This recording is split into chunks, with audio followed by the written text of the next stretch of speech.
Hello, everybody, and welcome to the newest indoor adventure in Tyrant Security, Darkness in the Lighthouse, Part 4. Today is October 1st, 2020, and you are loved. And that is a very important thing that we like to remind each and every single one of our viewers and listeners at the beginning of each and every single one of these games. If this is your first time joining us, you can go to youtube.com/indooradventures to check up on all of the VODs of each of the games that we have played up until this point, or you can go towards anywhere audiocasts are made available for free. You can find us there under the same moniker.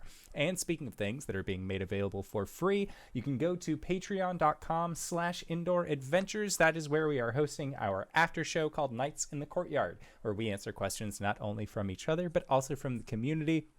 And like I was saying, that is being hosted for free at Patreon. So you don't need a subscription to actually join us for the after show. That's more there to help us pay for things like Adobe and Zoom and Pretzel and all of the other programs that we use to help make this show possible. But if you already support us on Twitch and Patreon and YouTube and everywhere else, but you're looking for other ways to help support the show, you can go to indooradventure.redbubble.com. We got t-shirts, we got posters, we got mugs, throw pillows, clocks, journals, and most importantly, right now we also have Tiamat face masks. So if you would like to be able to praise the queen as well as go out about your day and have a little bit of resistance to a certain airborne poison that we are all at this point, I'm assuming, used to. I don't think there's anyone who hasn't heard of the pandemic that's been going on. That's always an option too. And all of the proceeds from the masks end up going to help support Doctors Without Borders. So if you would like to help support a good cause, whether it's this show or, the Backstreet Boys reunion tour, as Connor posted in the chat, then that is always an option for you as well. But that is it for my spiel. So, hey, Satan, who you playing tonight? Hi, I'm Satan, and I'll be playing Vi, the Drow Bard, and also the Hordes person of the group. I remembered, but I was muted, and that's tragic. My name's Ethan, and I'm playing Alellen, the Vidalcan wizard, and also is it occultant? Yes, the occultant. I'm so sure about these things. It's been 2 weeks. Greybeard Tavern. I will be playing Hu'Gurk, the Gloomstalker Ranger Cartographer. And I am the indoor adventurer, he, him, and tonight I shall be playing as Connie. She is a tiefling war cleric as well as your local decisionist. And I am here to remind you that it is October 1st. I am non-binary day. It's also full moon, which means all you non-binary werewolves are at your most powerful. And also, I just want to say, hey, I'm also Connor. I'm Arjan Yodarth, CFO and founder of Tyrant Security. I'm Cyberwolf 1201 of Let's Talk About It and Jabroni TV. And today I'm Connor. I'll be running a game of Dungeons & Dragons for my friends. That's these friends. Last time we left off, 2 weeks ago, you all had successfully recovered a package from the floating city of Vascor. That package was hidden within a book, a hollowed out book, and it contained a few precious gems and a few not so precious gems. So that's weird, huh? But having successfully done the thing that, head office asked you to do, you had continued on your other quest, which was to go to Tall Guy Lighthouse, the franchise owned by another Tyrant Security franchise. I guess we haven't figured out exactly who yet. To track down Rowan Daffield, a halfling. I'm pretty sure. I've totally looked at my notes before sitting down for this. It's been 2 weeks. It's fine. She's a halfling, yeah. And yeah, try to recover. I don't know. Or try and figure out what's been going on. Why was the franchise and Iliad's Rest attacked? What do they know about it? That's important, right? But we ended off with the day with Asmodeus, so that's fun. Oh, the day the didn't Patreon. end with Asmodeus. The night began with Asmodeus for Vi. Mhm. Who may or The may rest not be of us- going on another date. We'll see. The rest of us just kind of chilled, made some small talk, baby. Try not to think about it too much. Or think about it a lot. Anyway. So the night has passed and you all have returned, well, one of you has returned to the material plane. And you have all made camp for the night. And are getting ready to just, go on, finish the journey to the Tall Guy Lighthouse. Yeah. The journey's gonna pass pretty uneventfully. So any conversations y'all Quick question need to have? you, DM. Out of the gems, how many were the black diamonds? How many were onyx? I thought I wrote it down, but I didn't. Okay. So let me consult my memory. I'm sorry. I should have asked you before the game.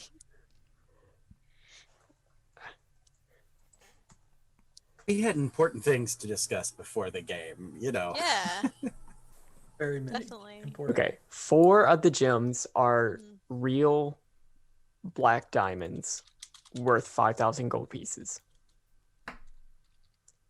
8 of them are finely cut smoky quartz worth about 10 gold pieces.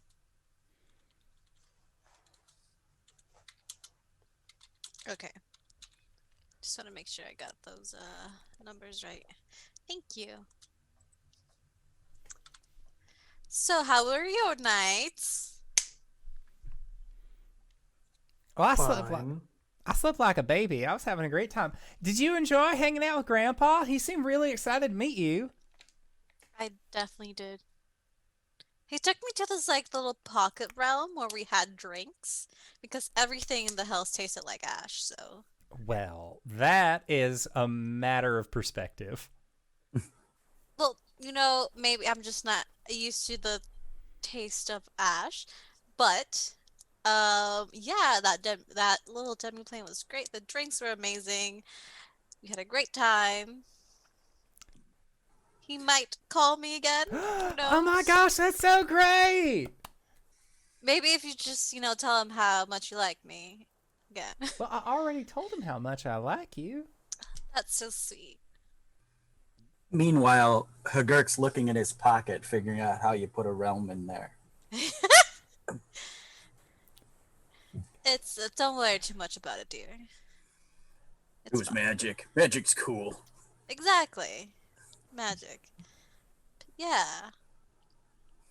Everything go out all right. I know there was a little explosion, but that was me. But after that, everything went well. Yeah, I think. did Just a pretty good. quiet evening. All right. Yeah. I thought about getting a tattoo, but you can't get tattoos on fur. You could dye your fur in a pattern. Cool. Or So you could shave it in a pattern. oh yeah. Okay, so yeah, now he's planning that out. How to get It's like the under, designs on undercut. the, Yep, get an undercut, but on his arm and Yeah. Uh, An arm fade. an arm fade. You're welcome. I just don't know about that one. Shaving the Batman symbol into your chest hair. Exactly. Oh, whew. Lordy mercy. But eventually, you the path continues until you see that there's ocean on the side. You're on essentially this rocky cliff, and about a mile out, this one of these hills rises up, and you can see a very tall, probably how many floors? 5 floors? I think it's 5 floors. Let's say that's 5 floors. 5-floor lighthouse, just peeking out over the ocean. You can still see the what's the northern mountain range called? Those are the Echo Shard Mountains. You can still see the Echo Shard Mountains out in the distance behind it to the north, but yet just on the eastern shore of this rocky cliff, there's this lighthouse. You assume, since there's no other lighthouses that you were familiar with in the area, that this is the Tall Guy Lighthouse. Hey, check it. That's probably it, eh? I wonder what Yes. guy it's supposed to be as tall as. Maybe a giant. Probably be in the realm of giants. Hu'Gurk's looking at it between his fingers. He's only this big. Wait till we get up close, buddy. Cool.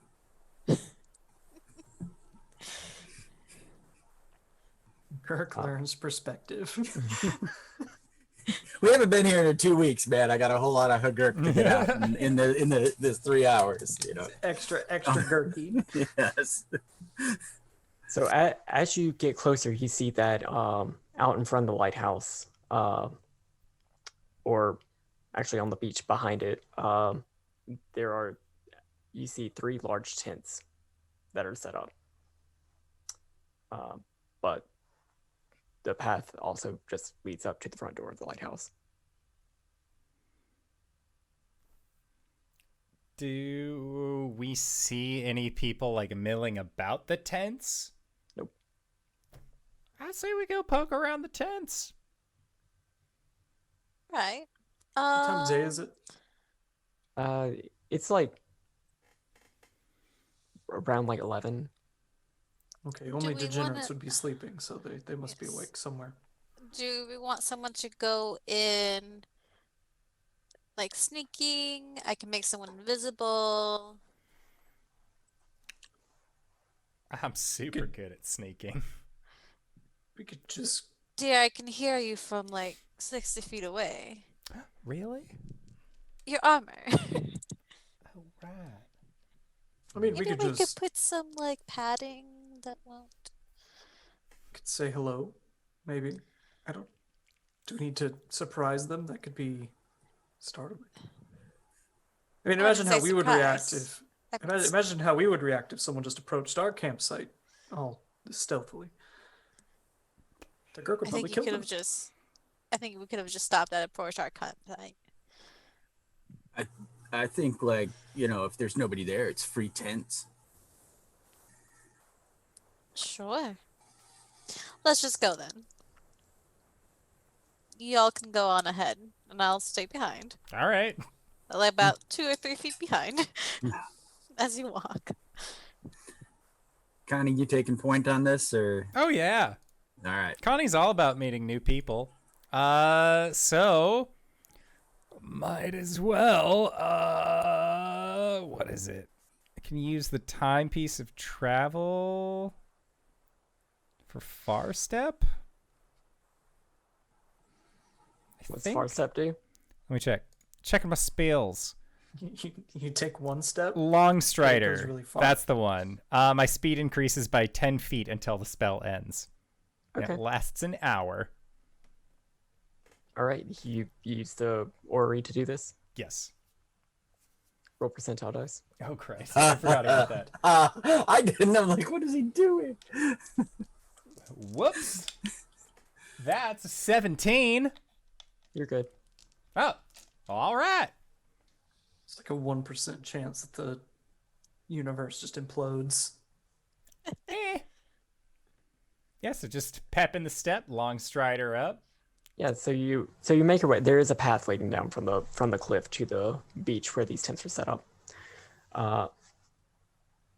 Yeah, you see 3 large tents, and actually you see some like broken crates, a few like slashes in some of the tents. Like there's clearly been evidence of a fight. Hello? Anybody There's no answer. home? There's no answer. See, I bet this happened because somebody tried to sneak up on.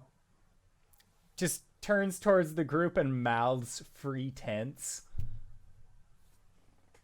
Hu'Gurk, pulls out his maces, wings them about, sets them on his shoulders, walks up to the first tent, uses a mace to open the flap. Okay.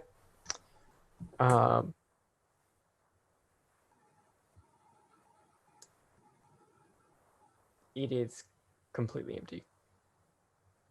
Like not even bedrolls or mess kit, just ground. Just ground. And actually looking on the ground, you can see that there,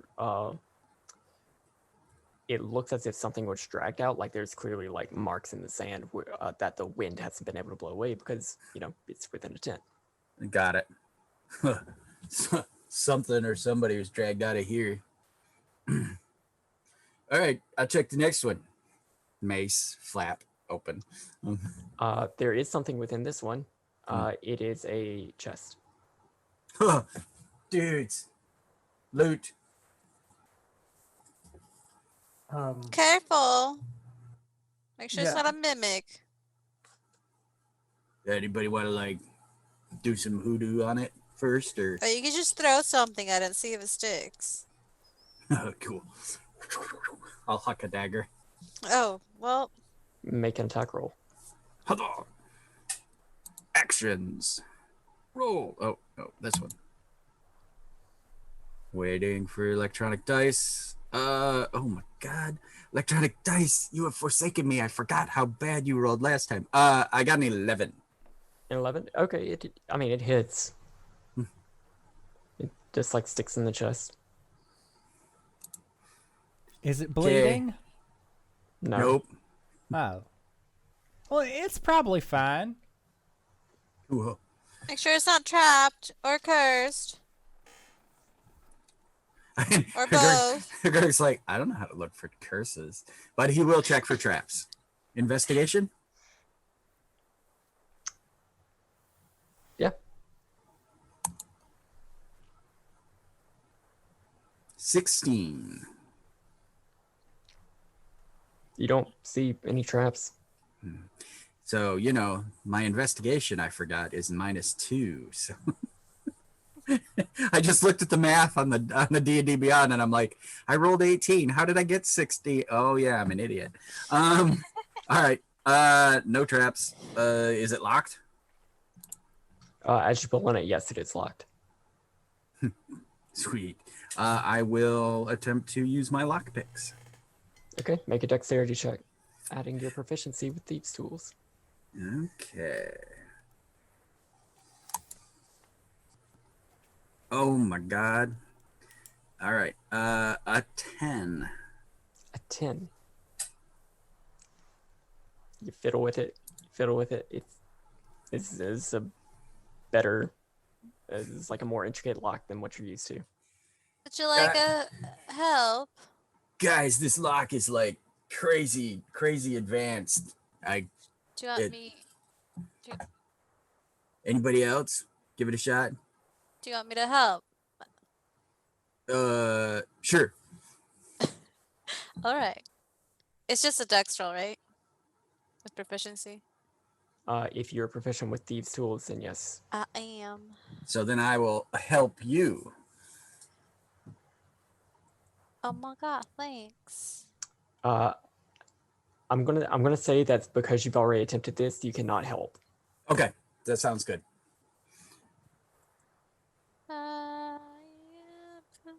21. 21. Just with my fingernails. with a little bit of difficulty because of because this lock was previously tampered with. But you are able to pretty quickly get the lock open. Inside of this chest, you see a whole bunch of silver pieces, some gems, and 4 potion bottles.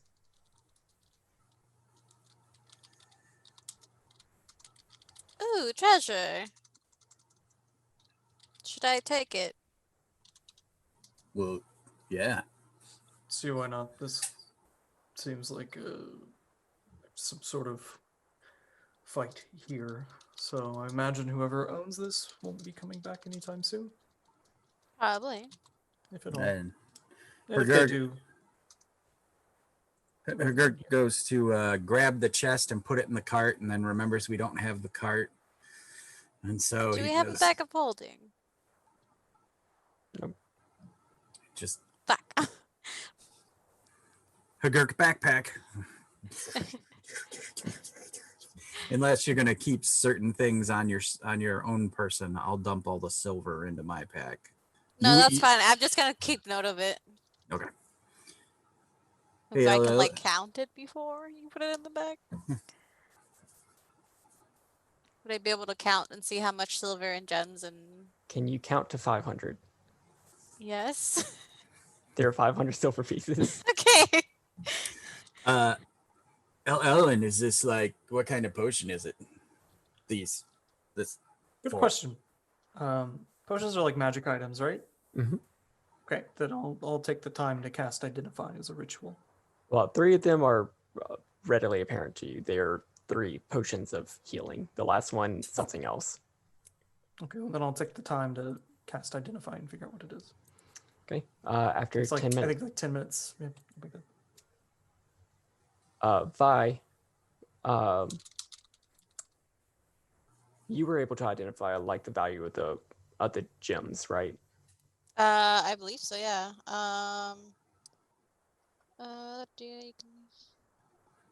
If so, then I'll just give you that the gems that were in this chest added up probably about 250 gold pieces. Okay.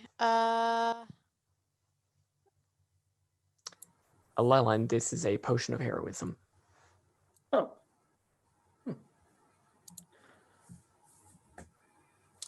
What does that do? A lot. Yeah, It's heroism like I know is like one of the big spells. yeah, it like gives you like It's like temporary hit points every round. yeah. Yeah, they regain the temp hit points every Yeah, round. yeah.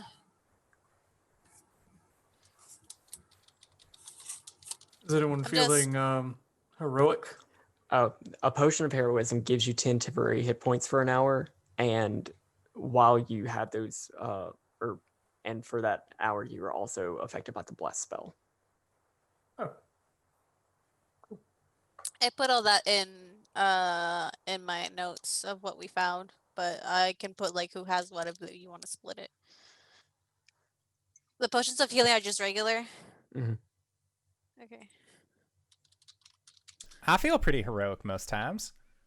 You are pretty heroic most times, Oh, dear. thank you. You're very Cool. welcome. Here's a potion.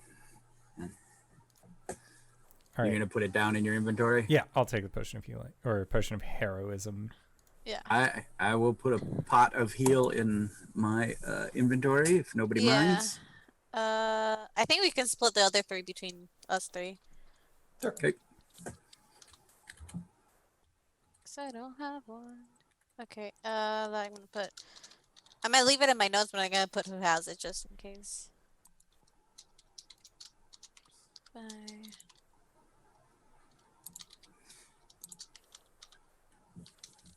Well, that was ludicrous. I mean, luda something. It was loot.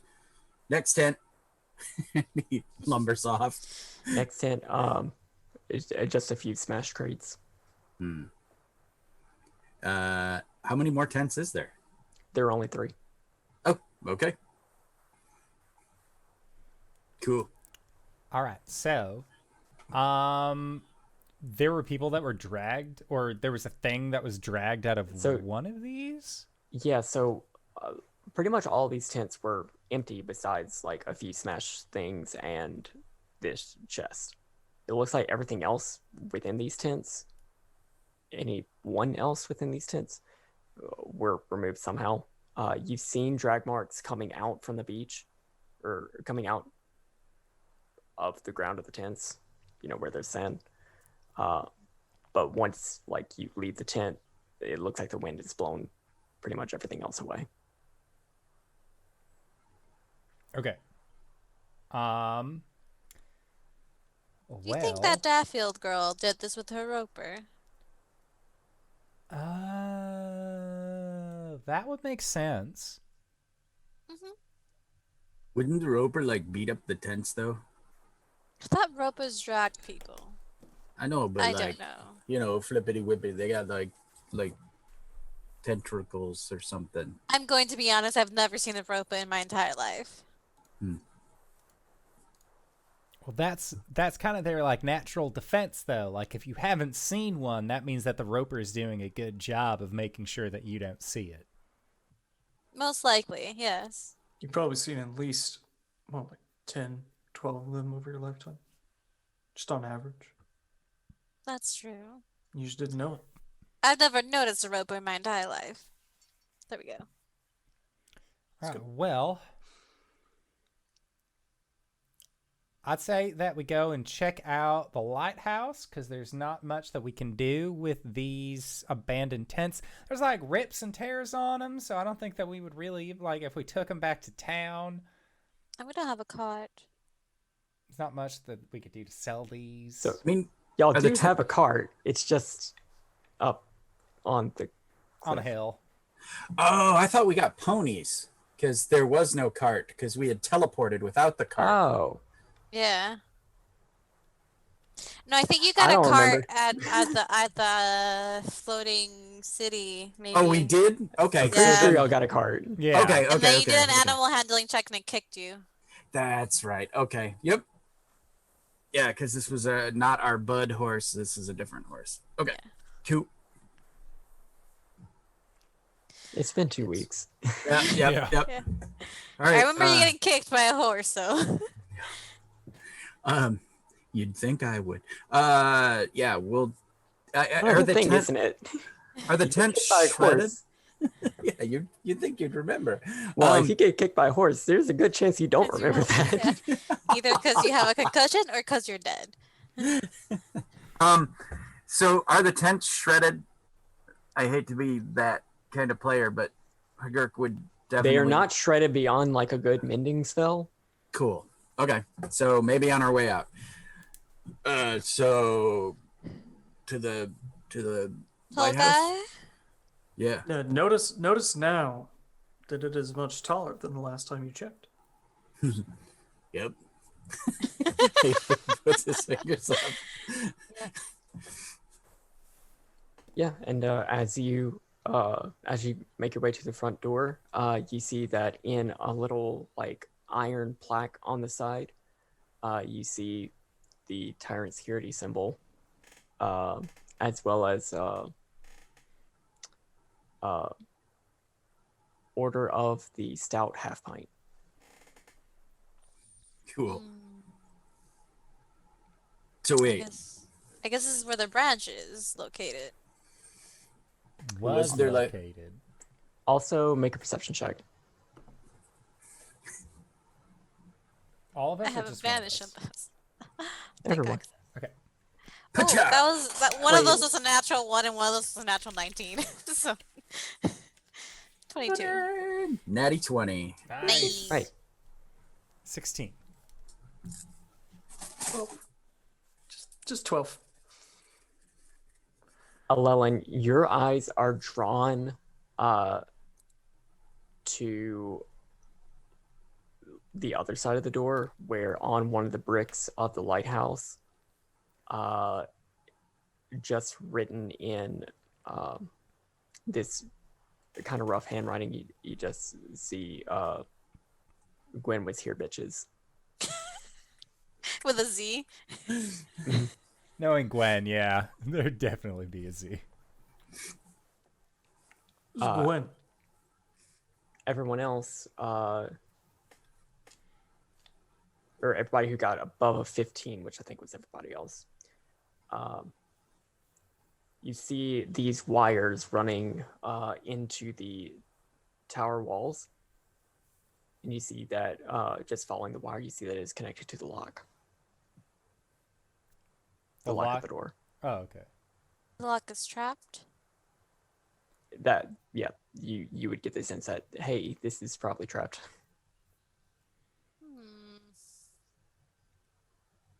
Well, Vi, you did such a good job taking care of the lock on the chest. I vote that you can take care of this door. Well, yeah, I unlocked it, but I have a feeling that if I unlock this door, it's going to set up the trap.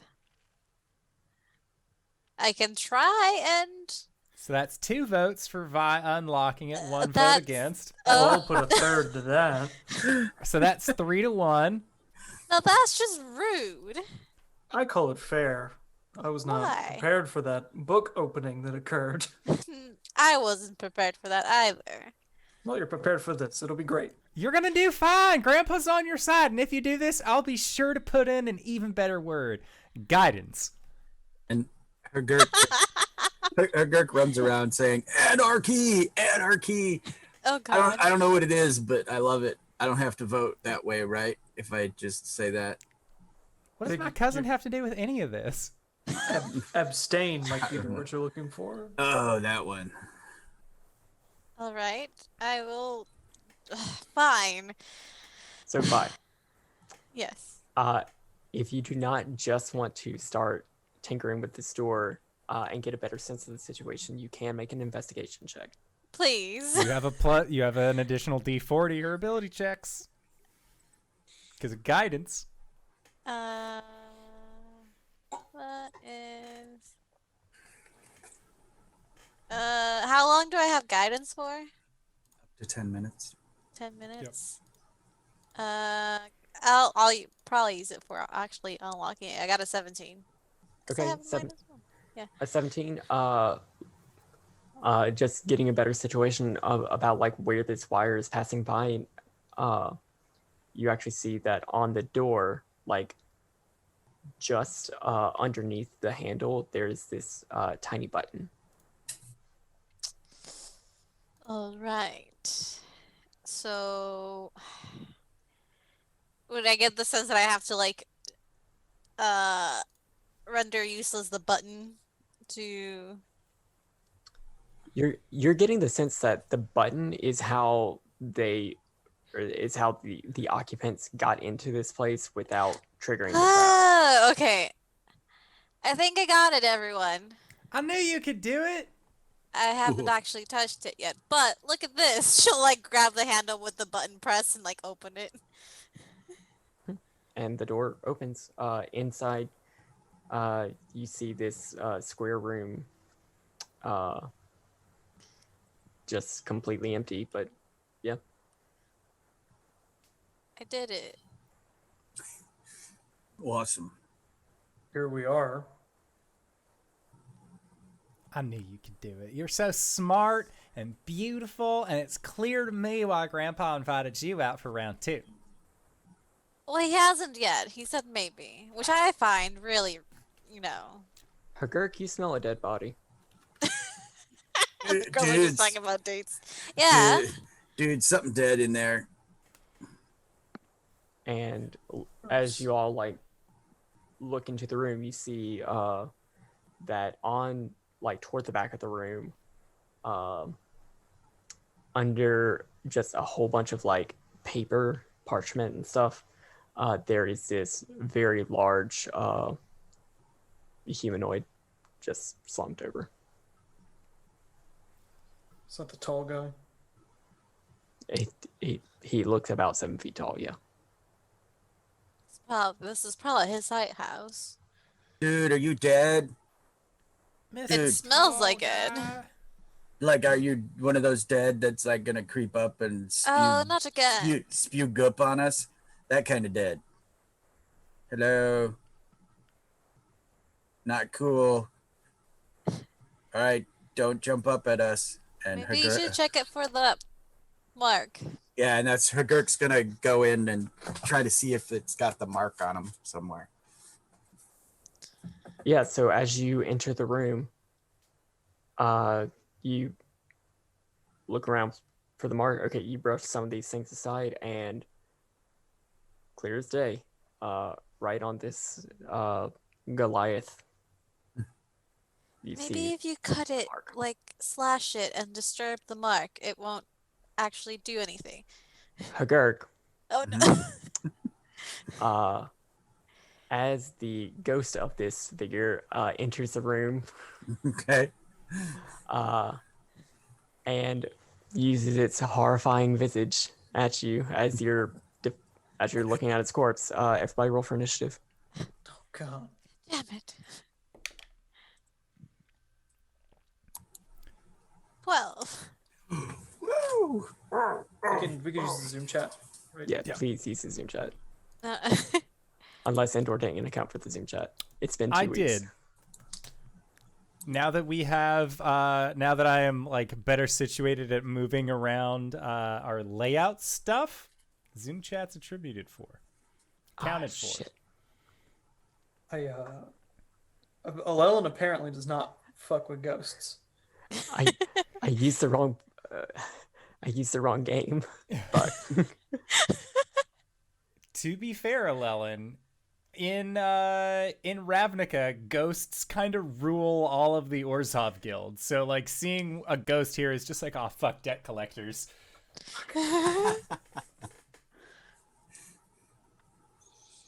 okay. Oh no, if I hear about my gambling debts. They found me. That's the real reason he left. Cross-dimensional gambling debt, mobster ghosts.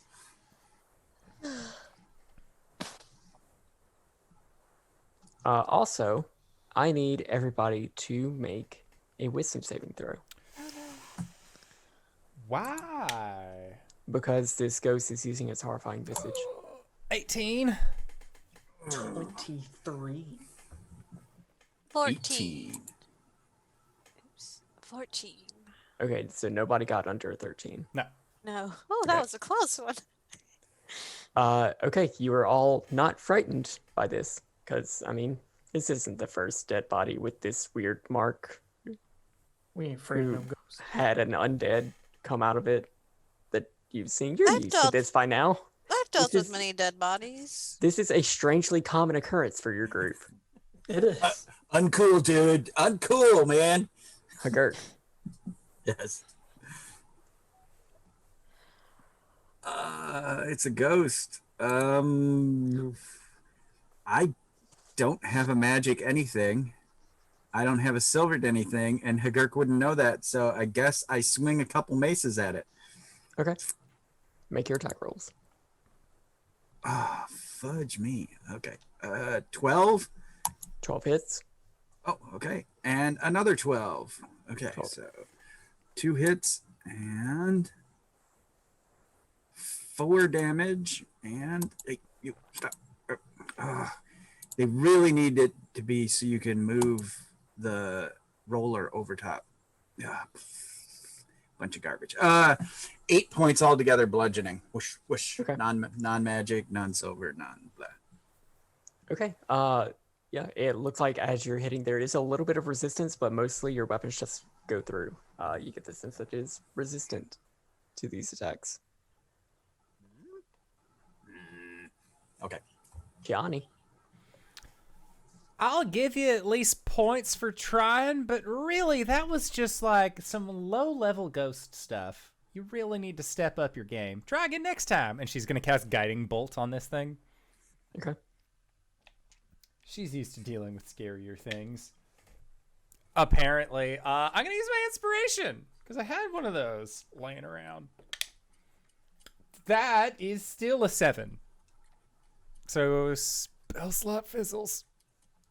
Because I don't think a 7 hits a ghost. You get the fairy godparents just like, Nice reference. Asmodeus might have been distracted. I Connor, do you have inspiration? Oh, do. No. okay, good. That's all I can do.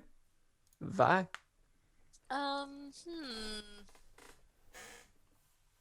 Psychic damage work on. I don't know. Let's figure it out. I'm going to use Dissonant Whispers. Okay. So I need to make a save. Wisdom save, yeah.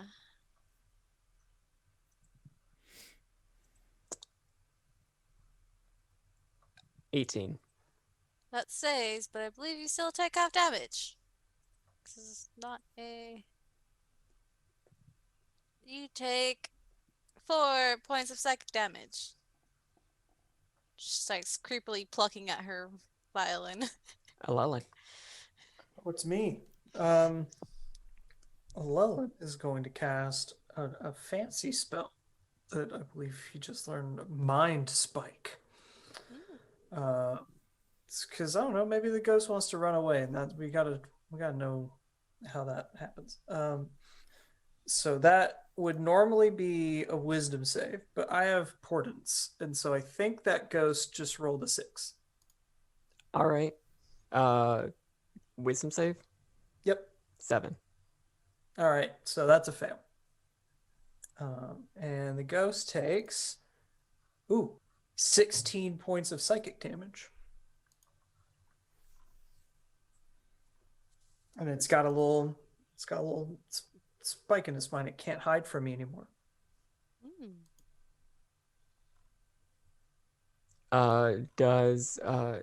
Do either of your students?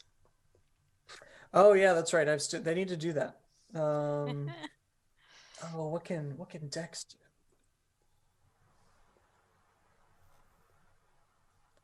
He can cast first level spells, right? Dex character sheet should be on your thing. Yeah, cool. Yeah, Dex is gonna cast Chromatic Orb. Okay. What? I don't know that he knows what type of damage it's going to be till it goes, because I don't think he's done this before. Hold on. Yeah. Okay. We'll see what happens. I need to roll a die for the damage type or what have you. 18? 18 hits. Nice. He ate it. What are the options for chromatic? I don't even remember. Fire, ice, Like all of them. cold. Yeah. All of them. Except psychic. I don't think you can do it. It's thunder. It's thunder damage. Okay. Thunder? I don't know. Thunder? Okay. 18 points of damage? No. Oh no, 18 to hit. The damage would be 3d8, right? They're not hyperlinked. The spells aren't hyperlinked. Well, Wait, that's I have boo-boo. this one. Do I have this one? No, I don't. Damn. All right, I will pull this up. I will know better.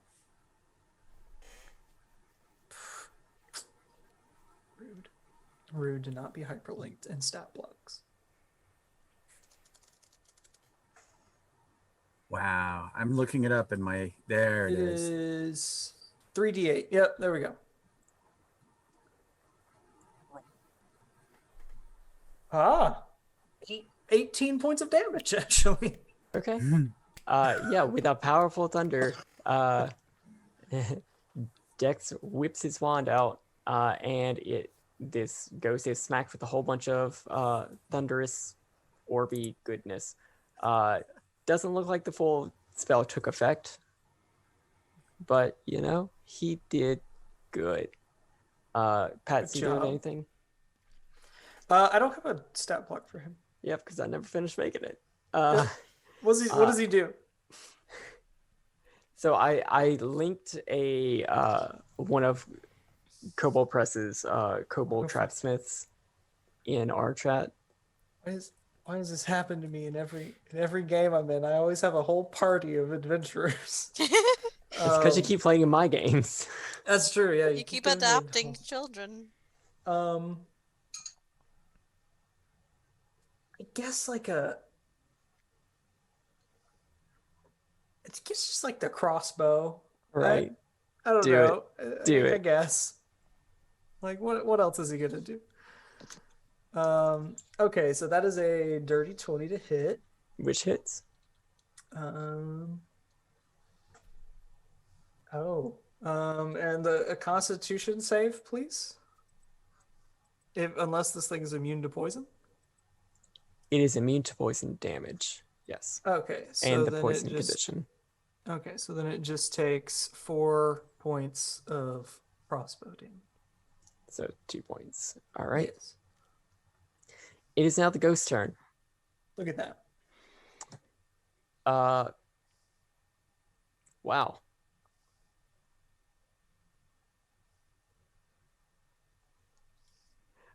Alellen, Oh, great. can you roll a charisma saving throw from Dex? From Dex. What is Dex's charisma? Tex's charisma is better than Alellen's charisma, so it's fine. Of course. good. Did you hear how cute I made him? Yeah. Like, duh. Did you not hear him say chicken nuggets? That's true. That's true. 14, you said? 14. Yeah, 14. Dex is not possessed. Oh, God. My apprentice. Dex says, "No, I have not finished my nugget quest. I don't care how many chicken nuggets I have." And Hu'Gurk, it is now your turn again. As this hovering Goliath ghost is just menacing over this very small kobold, goblin. Right. I am going to. I'm gonna cast Hunter's Mark on him. Okay. And then bash him with my maces again. Now, here is my question about said Hunter's Mark. Mhm. Is if I'm using 2 weapons, do they both get that extra d6? A Hunter's Mark should say it. I believe it is after every attack. Yeah. Yep. Okay. Yep. Right there. Good. Mm-hmm. All right. Bam, bam. Back to actions and mace. Come on, D&D Beyond. You can do it. Oh, there it is. 17 to hit Which does hit. and a 14 to hit. That also hits. Cool. And some damage.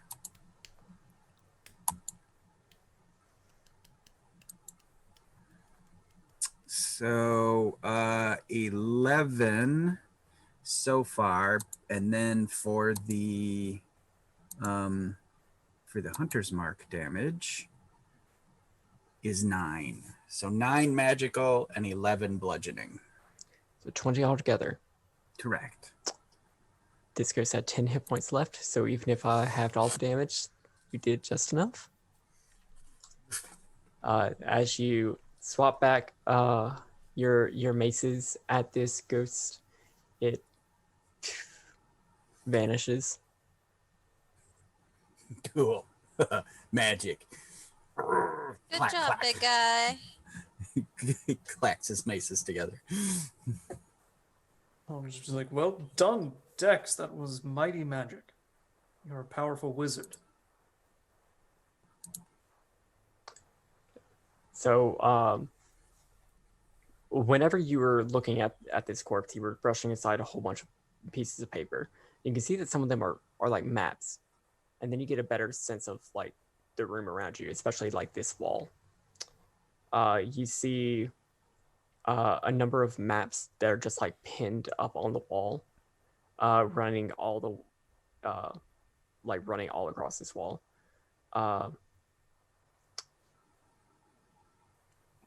One bit of parchment that is just like a contract, and another thing which is just a wall calendar. Connie, you're good at contracts, aren't you? Yes, but I'm not supposed to sign any while I'm here. Oh, no, dear. Maybe you could read over that contract over there. Oh, okay. That I could do. And So- I do it. Yeah, so as you look over this contract, it is an establishment contract. It is pretty close to the same thing that Oh my god. Kylan's character, Jill Fay. Jill Fay, is almost exactly the same thing that Jill had you sign not too long ago, or that she drafted for you. This one looks a little bit older. And it was between Tyrant Security and the Order of the Stout Half Pint. That's what they decided to name their branch. Okay. That's more like a brewery. What's your passive perception? My passive perception is 12. Okay. Something's different about it than yours specifically. Like there looks like there's a little bit more, but you're probably bored. Just like looking through it, being like, none of this has to deal with souls or bottomless pits or anything fun. Contracts here are different, dear. Boring is more like it. That can be quite fun, depending what you put in between the lines. Well, that's the thing. There's nothing between the lines. There just seems to be like more padding on this one than ours, but ours was supposed to be, a little vague, so that way when we were dealing with Cledius Folston, that dickweed, I don't remember his full name. Would you like me to look it over?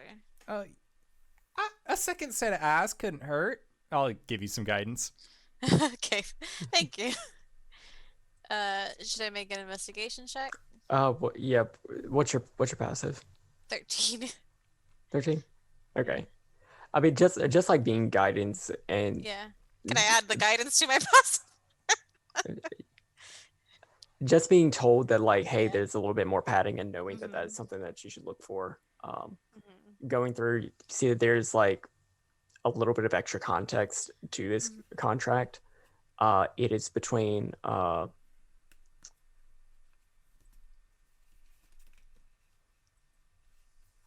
contract was not made specifically by Arjan or Jill. But it was pretty much dictated by the tribe of the Thundertread clan of Goliaths. Please tell me that that's the right name. Flip it. It's Tread Thunder. Tread Thunder clan. Yes. Okay, so this was it was the Order of the Stout Half Pint. Of the Stout Half Pint. With the Goliaths? Not with Arjan and Tyrant Security? Or included in? Essentially, this is a work-study program that was made for this Goliath tribe. Okay. That was made with Tyrant Security. Okay. But specifically at the dictation of the chief. Okay. You might want to look into this, Lola. It's like a work-study program. Of course, yes. Always looking to find my knowledge of such academic matters. Oh, I meant for your students. Right. When's the last time I tried to be nice to you?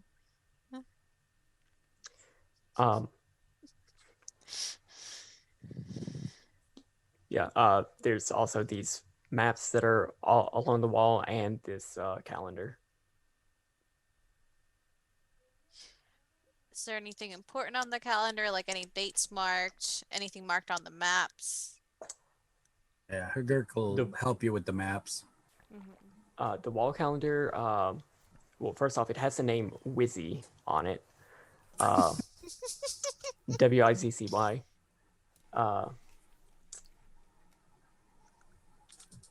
Marked along, like, as dates on the calendar are specific dates where it was intended for renovations to happen at this tower. And also says adventures that the party has taken. Cleaning, or like getting rid of rats in Vascor, exploring a cave a little bit further south, And then one of the adventures was a raid on an old tomb 6 months ago where they cleared out some monsters and found something noted as a magic clock.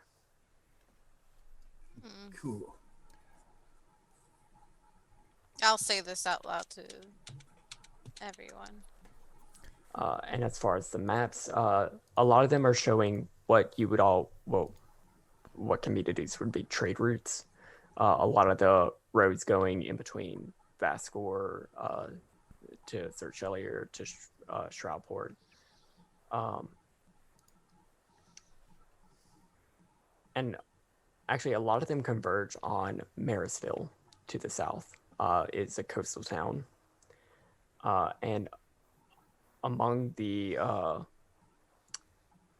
like in the margin alongside the map are the words Southpaw Company secret headquarters in Marysville ? Threat ? With a circle around that city.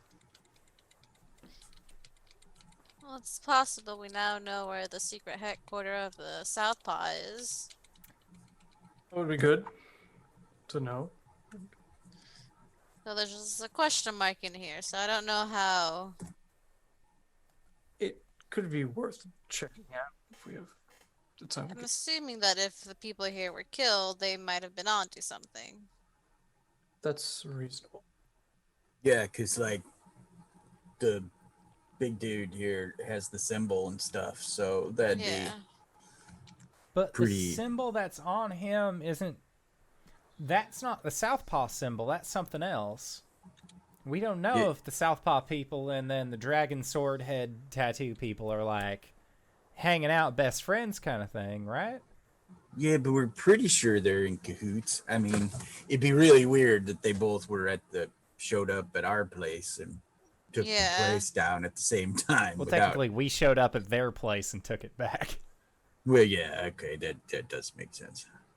Hu'Gurk rolls up all the maps and puts them in his map case. Okay.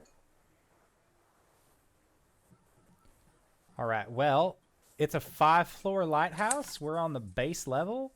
I'd say, if anything, we check out everything else, see if this is on the up and up, and then once we're done, figure out where to go from there. Yeah, it's I sweep the believe place. we'll have to report to Mr. Arjan that his branch here might have been also, you know, That's Yeah. it's fair. Well, that's something that Wyatt would have to do. That's not going to be on us at all. oh no, but we should let Wyatt know, so that Mr. Arjan knows. Anyway, let's go. Okay, so there's these circular steps that lead up to the next floor. Yep. The next floor is circular. As the square base cut into the promontory gives way to the upper levels of the tower, it continues its upward spiral. And on this floor, you see that there are building implements, tools, and boards lining the wall. There are 3 tall wardrobes and 4 large chests standing among these materials on this room. The stairs do continue upward. So it's just chests. And a wardrobe. A couple of wardrobes. Poke the wardrobes to see if there's like anything hiding out inside, but And So funnily enough, as you go up and poke one of the wardrobes, you do hear it start to rattle pretty violently. Oh. potion of heroism. Oh god. Just chugging that shit. meanwhile, Hu'Gurk went and threw his dagger at one of the chests because that seems to be how you detect mimics now. Make an attack roll. Right. A 10. 10 hits. It's going to stick in the chest. Okay. Not a mimic. As this wardrobe just bursts open, Connie, did you back up? Did you? Oh did yeah, you I move? backed up and started drinking the potion of heroism. Okay, you see these 2 very, very large. They look like Goliaths.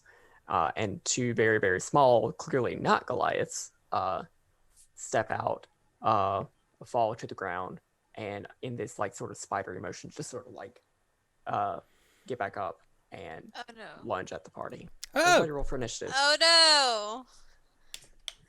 This is some like grudge walking bullshit. Mm-hmm. It's exactly Oh. grudge walking bullshit. I don't like this. What the fuck? Why is my computer so slow? Whatever these monsters are, Alellen does fuck with these. You've seen something like this before. S- You could recognize these as ghouls. Hmm. Connie, did you roll a 20? Yeah. Okay.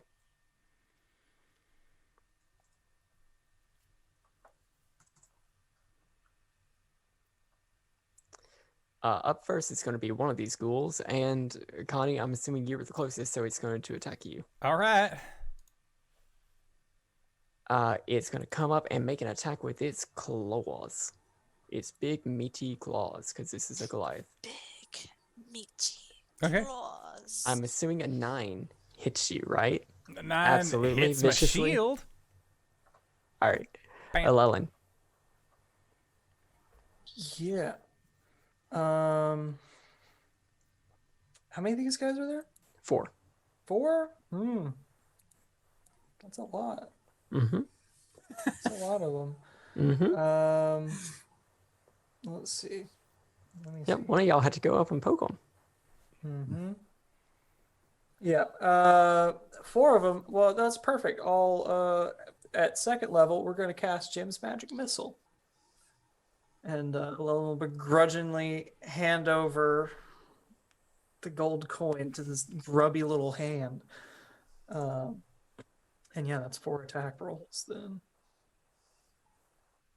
Okay, so no ones, so we're good. Okay, so my spell attack is +5, so the lowest thing I rolled was a 17. Okay, so they all hit. Okay. And that is 2d4 to each of them. So do you want to just do, like, for simplicity's sake, the same damage on all 4, or do you want me to roll each one? That's fine. Yeah, I'll take it. Why not? So I think that's, let me make sure. Yeah, so that is 6 points of force damage to all 4 of them. All right. Are your students doing That's anything? pretty good. Yeah, I mean, they gotta, right? Well, maybe Dex is gonna hide. Yay! Because, I think the ghost might have shaken him up a little bit. So to hide, that's a 19, Okay. I think. Is that it? Yeah, and then for his action, he's gonna... Wait, can you spell attack just from from stealth to... Does that work? I've never tried to be a stealthy wizard. If you are hiding, and if you're hiding as a bonus action, which I believe Dex can do, He can. and essentially that means you can see your target without them seeing you, which means you would get advantage on the attack roll. Oh, that's fun. Let's do that then. Yeah, Then you would no get it. longer be hiding, but That's fair. He's gonna hide on like the other side of the room and then toss another chromatic orb. And I think this one is acid damage. I don't know. So that is a okay. That's an 8 to hit. nah. Yeah, that one didn't do it. Nah. Yeah. Yeah, and I guess the other guy's gonna do his little crossbow thing. So it's a 22. 22 to hit. That Are will they hit. immune, are they immune to poison? Yes, they are. Figure. 5 points of piercing damage. To just pick your favorite. Your least favorite, I guess. Connie. Okay, so how many are... 4. And they're all around me? Mm-hmm. So would I be able to hit all 4 of them within a 5-foot radius around myself? Yes. All right, sweet. I'm going to cast Word of Radiance. Okay. Okay, Love so that they spell. each need to make a Constitution save.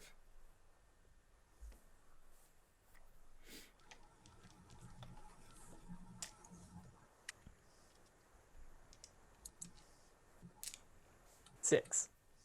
All right, so that fails. So each of them are Hold going up. to take 14. 14 saves. 9. 9 fails. 11. 11 also fails. So 3 of them failed, 1 succeeded. So 3 of them are going to be taking 6 points of radiant damage. That's max.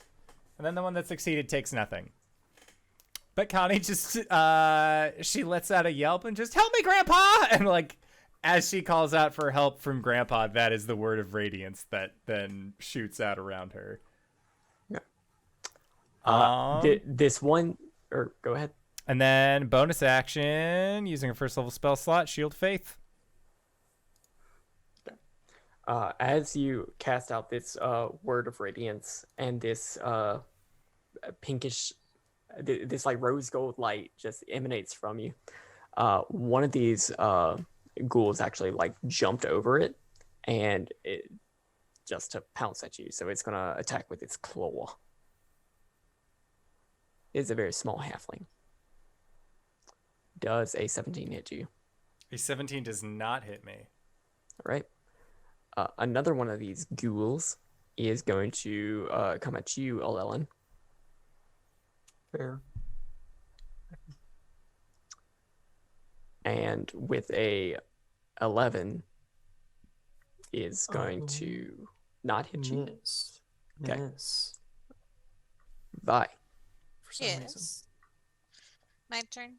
Mhm. Let's see. I'm going to just shoot at it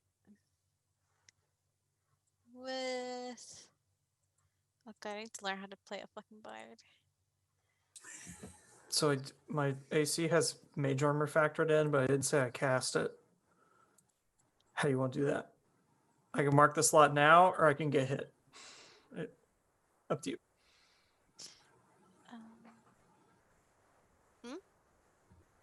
You're going to need to get hit. Okay. I will. Go ahead. Yeah, I forgot that just kind of stayed. You're going to be taking 3 slashing damage, or no, 5 points of slashing damage, and I need you to make a con save. Cool. Con save. Yeah. 18. You are not paralyzed. That's good. Bye. That is good. Are you good? Yep. Yep. Okay. I'm just gonna keep casting spells because I don't get to do that often when it's not cure wounds. So I'm gonna cast Tasha's Hideous Laughter on one of them, and they have to make me a Wisdom saving throw of 13.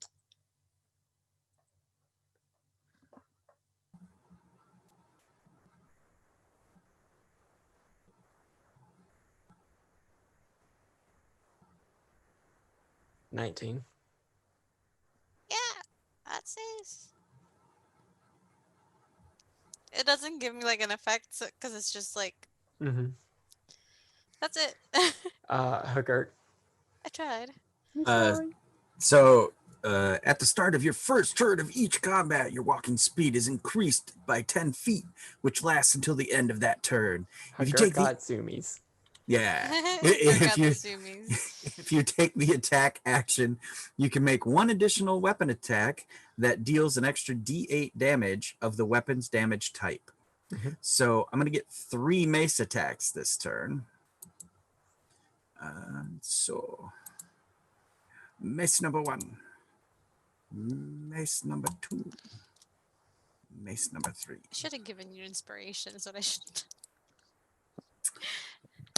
So a a 7, 14, and a 12 to hit. 14 and 12 will both hit. Awesome. Okay. And too many clickies. Okay. There. And damage. Okay. Okay. And an extra D8 on the one. Roll. All right. So, all told, it's 12, 20 damage. Bludgeoning. All right, this this halfling-sized ghoul goes down. And the normal chill of Hu'Gurk is gone, and now it's just vicious snarling, mashing with his maces. Another ghoul comes at you from behind and is going to try and swipe at you. Does 7 hit? No. All right. Back up to the top. This ghoul is going to try and hit Connie again. Connie does a 19 hit. A 19 misses thanks to Shield of Faith. All right, Alellen. Oh boy. We're gonna cast Mage Armor. Okay. That's what we're gonna do. And then maybe the apprentices will do something useful. Zach's gonna hide again. Okay. Was on the 3 and it just rolled to the 19. Oh, I love the physics on the dice. It's so much better. So that is a 23 to hide. That's more than a 10. Yes. And then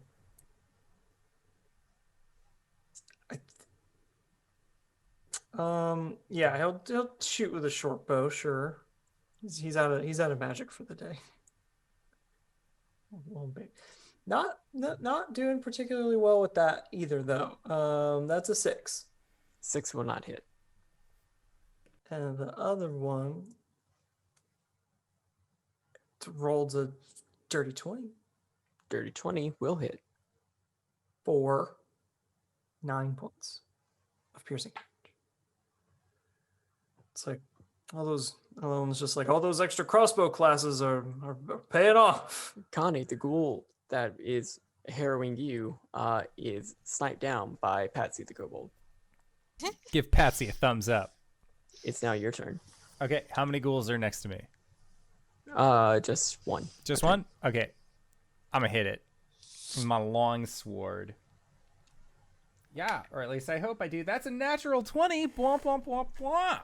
Womp womp. All right, so since I have a shield up, it's not versatile, but I still do get to double those dice for a total of 11 points. Magic slashing. It goes down. There's a single ghoul left. Vi, you are up. Well, It's this tiny halfling that's just like standing over Hu'Gurk. We're just like trying to crawl up his back. honestly, I'm just gonna take out my crossbow and try and hit it because my spells haven't been doing shit. 19 to hit. 19 hits. Roll for damage. 7 damage. All right, it's still up. Bonus action. Who's going next from me? Hu'Gurk. Hu'Gurk, are you gonna let that little halfling take you down? You're a giant ass bugbear. You can do this. You can squash them with your feet. And she's gonna give you inspiration. Okay. Hu'Gurk, you are up. All right. I do not get the Dread Ambusher anymore. That was the first round only. So I am going to, because I have the inspiration, I'll just let him have it with both mace attacks. Okay.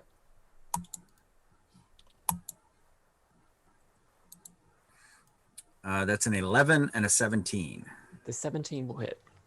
All right. And all of 4 damage, bludgeoning. It had 3.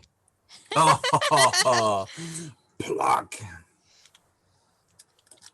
Yeah, so as you sling off this halfling ghoul, it snarls back at you. You just whop it with one of your maces, and the room falls silent once more. And as it does, that is where we're going to go to a little break.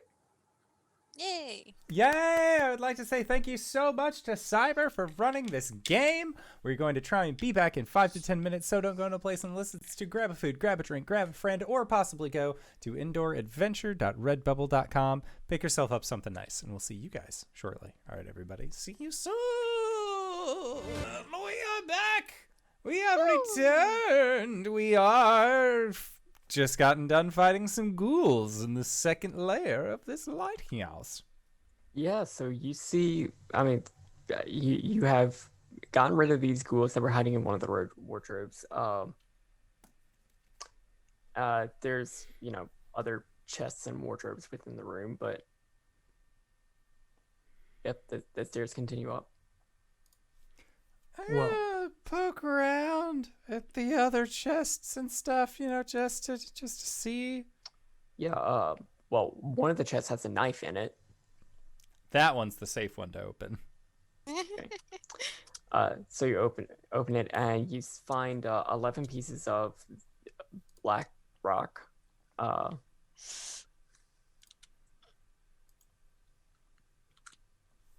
That's it. That looks like something Vi would be interested in. What? Well, there's like some fancy rocks in here. I don't know if that counts as treasure or not. I can check it. Because fancy rock can mean like just useless, it looks pretty, or actual fancy has worth. There are 11 pieces of black jasper, which if it is not a rock, I'm sorry, but I'm calling it right now. It's a rock. Jasper's a rock. They're worth 10 gold pieces each. Okay, 12 pieces or 11? 11. Okay.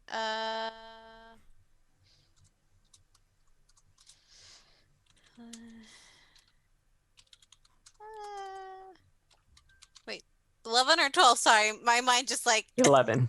Okay, I'm sorry. Black Jasper. Okay. And yeah, Wait, there's it's also Jasper. there is another wardrobe within the room. Oh, I don't know how I feel about opening wardrobes. I mean, I can do it. Why not? Okay. Let's be a team player. Alellen, as you go up and open this door, you see that there's a few very small coats, particularly, and a few very big clothes. Much less big clothes than there are small clothes. Gotcha. So I've who all killed one of the ghouls? Just because I can do a thing.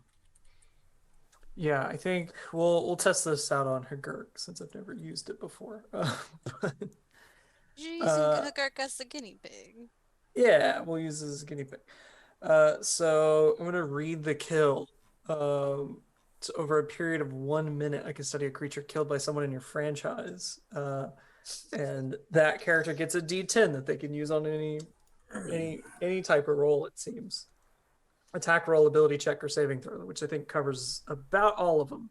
Mm-hmm. Nice. Nice. Yeah, and I think Allen's just gonna be kind of like kicking at it, and then like pick up one of the arms and let it drop. And he's gonna move some of the beads on the abacus. I'm just like, nice kill. That's good. That's good work. It's going in your performance review.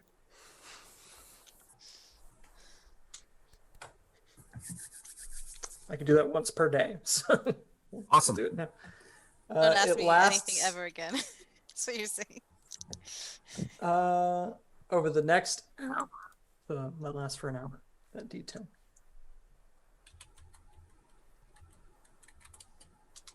Okay. That's this one. That's mine. Okay, are y'all proceeding to the next floor or? Yeah. Okay. Don't see why not.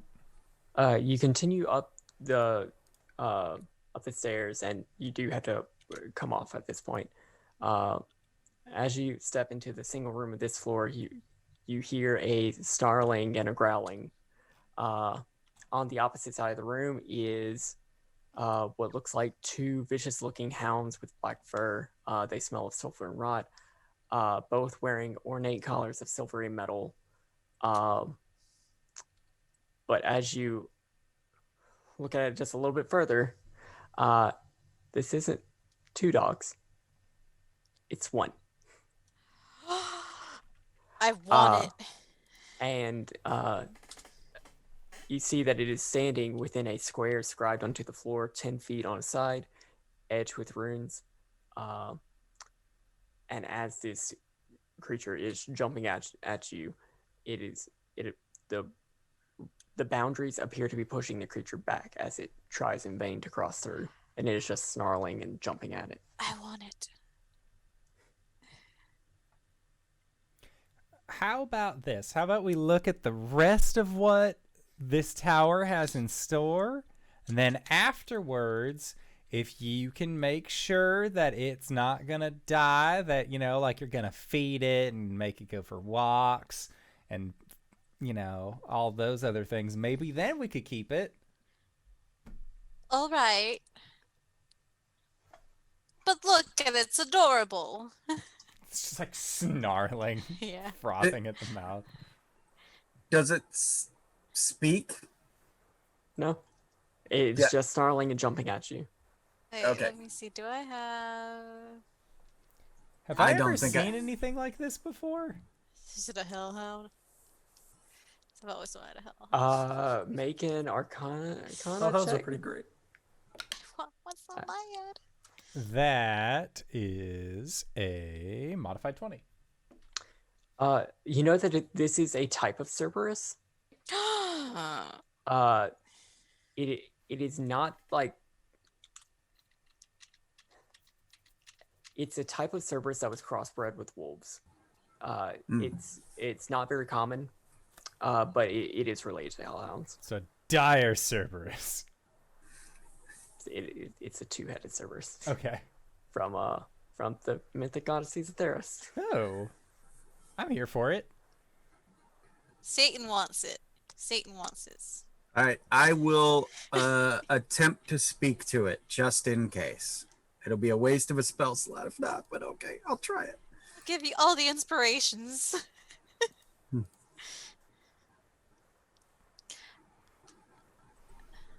Wait, actually, can I just real quick to everyone? Okay, actually, ignore that. Continue. This is for something else. My bad. What are you trying to do? Hu'Gurk? Talk to him, just, you know, whoa, dude, let's talk about this. I don't like hurting animals. Are you using a spell? Yeah. I'm using the Speak with Animals spell. Read Speak with Animals. What? Read. Can you read what the spell Oh, does? sure.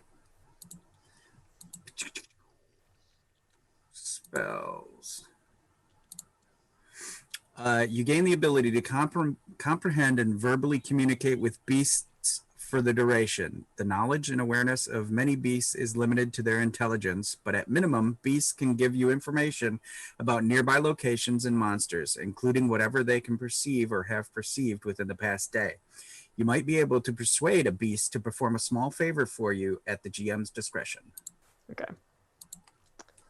As you cast the spell and try to talk to it, it does not speak back. It is not a beast. Okay. And again, that would have been a good guess, but I don't know that. Okay. But I mean, at this point, as you are all standing in the stairway, it is still just jumping at these runes. It's not. Can I give it some rations? Sure. Do you just toss some rations across the room? Yeah. Like I'm gonna have it bite my hand off. I need those. Need those But- hands. Yeah. I'm a bard. I feel like most people need their hands. You know, there are some people that could get away without having hands. Yeah, I mean, people do it all the time, but I'm more convenient to have hands. Yes. Anyway, I'm gonna toss some rations to it. Make a dexterity roll. Oh. I imagine it's like if you fail, it's just the dog getting all of Yeah. those bags of chips on it, and it doesn't know how to survive. Yeah. Natural 24, 23. All right. You land it perfectly with it, like right in front of this Cerberus. And both of the heads like sort of go after it at the same time. But as they try and grab it, they like push the rations just outside of the runes, and they're trying so hard to come across it, and then they just Oh no! I'll push it forward. so as you step across the room, the runes disappear and they go up and eat the rations. Okay. Hi. I'll kind of like have like some more rations in my hand just in case. And I go to it. Guidance. Thank you. I guess I can't inspire myself. So you can make an animal handling check if you would like to use charisma instead of wisdom. You I could. would. Animal handling.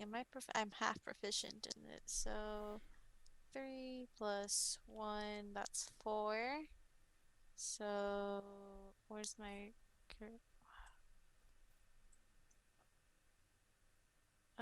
here, I'll just roll this. 19. 19, yeah. So as you hold out these rations, both of them try to grab it at the same time and like sort of bump their noses, Oh, but then they just like kind of Lady in the Trampet. no. I'll like split some into 2 and like feed both heads. Look. It's adorable. They're adorable. Pet both Okay. heads. Why not? Doesn't speak like normal animals. Well, if it's a 2-headed being, I'm assuming it might be a beast or I don't know. I don't know how these things work. But it's adorable. Monstrosity. Why is so stupid when it doesn't come when it's outside of money? Well, Whatever it is, if it's friendly, if it wants to help, why not? Why not? would you like to and- help? She likes. I imagine Vi, you're just like scritching both of their necks Yeah. at this point, and you see both of them are wearing this silver collar. On the left one, there's a little tag that says Wilbur, Oh. and on the right one, there's a little tag that says Wilhelmina. It's Wilbur and Wilhelmina. It is lovely to meet the both of you. I will admire them from over here, I think. Are you scared of a little puppy? No, not fond memories of Oh. the fiendish hounds. Hmm. We'll have to dig those thoughts up later. Sure. Well, Well, I think this has been my favorite challenge yet that this lighthouse has to pose for us. It was very susceptible to bribery. yes. I mean, they were stuck. They just, gods know how long they've been stuck there. It's that's animal cruelty. Whoever did this to them. Oh, hey.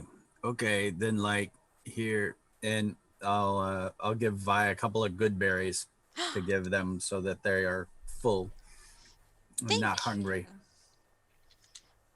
you. I'll give them some good berries. Hu'Gurk, would you like to pet them? Hey, fellas. And Hu'Gurk tries to pet them. He like first puts his hand out and does the whole meet a strange animal thing. Make an animal handling check. All right. The DC has been modified. Okay. Pray I do not modify it further. There. 17. 17. Yeah. No, they they react how you want to. You guys are cool. I like them. Pat, pat, pat. Yeah. All right. Tower, Tower. Right. stay back and be nice and don't get beaten up puppies. Oh, are you leaving them behind? They can come with us. Okay. Right? But I'll Hu'Gurk will stay Sure. in front of them so that they don't get hurt. Yeah, they'll stay with her, like, towards the back. Because she usually stays towards the back. So on the other side of this room, where the Cerberus was, the stairway continues. As you go up, it ends on a floor that contains vibrant decor, despite its sparse furnishings. There's a bed, there's a dresser, there's a desk, and there's a glass paint. Bright paint in a rainbow of colors is splashed on the walls in something that might be a pattern if you squint at it. Garish rugs and tapestries cover the floor and walls. Costume gemstones adorn almost every surface that can contain them. And there's a set of rungs on the south wall that gives access to a hatch in the high ceiling, presumably to the top of the lighthouse and the lantern room. This is just gaudy, to be honest. And in a glass tank on the desk, there is a multicolored spider. Ooh. A spider. That's you your say? that's your thing, right? Yes, yes, this is very much my thing. I'll kind of look at it. Do I recognize what type of spider this is? Make a spider check. Make a nature check. I specifically have a spider's check. I mean, Are you proficient in spiders? if anyone would be. I'm gonna use my no, guidance is gone, right? Not if I give it to you again. Go check out that spider. Thank you.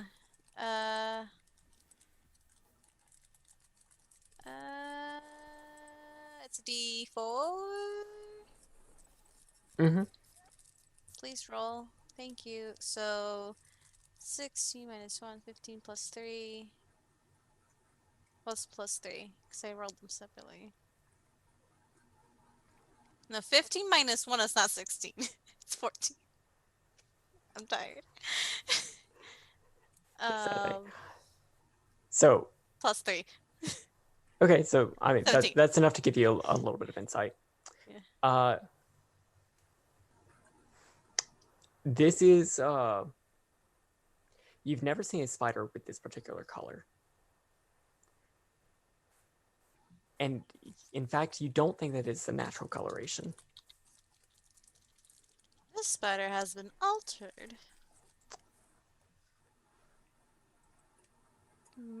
Is it in a jar? It's just in a like fish tank. How has it been altered? Well, it's not a natural coloration to the spider. So it's either a spider that I've never seen or studied, which, come on, or from another plane, or imbued with something. Is there a jar anywhere? The other thing that you notice is that the spider is looking at you as you are studying it. I'll move. See if it follows me. It just sort of like tilts. Can you understand me? It crawls up on the side of its tank and starts spinning a little bit of web, hitting little points. And after a good minute, of course I can understand you. This spider can understand me and it can write with his web. Now, I don't know that all of that sass was necessary. Why would It we really assume wasn't. I that mean, a I multicolored appreciate spider What would colors understand. is this? Speak. It's a It's- rainbow spider. It's literally like, imagine if Spider Incorporated was celebrating Pride Month, but didn't Okay. want to do anything substantial for Pride Month and just wanted to paint everything rainbows. Gotcha. That is what this spider Right. looks like. Okay. Is it up to I- date? Has it got the brown? No, Oh, of no, course. it's not. Are it's you- even last year's corporate Yeah. rainbow. Oh man. Yeah. Were you originally a spider?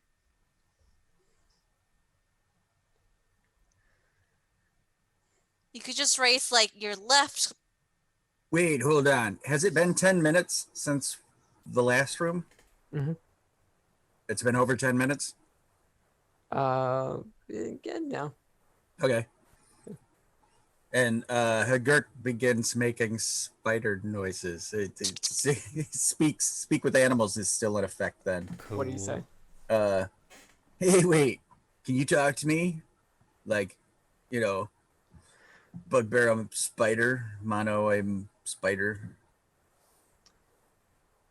If I must, then sure, I can speak with you. It's easier than doing webs, right? I suppose. I mean, I could certainly use the exercise. It's not like I'm going anywhere. Hey, Vi, I can talk to this one. Cool.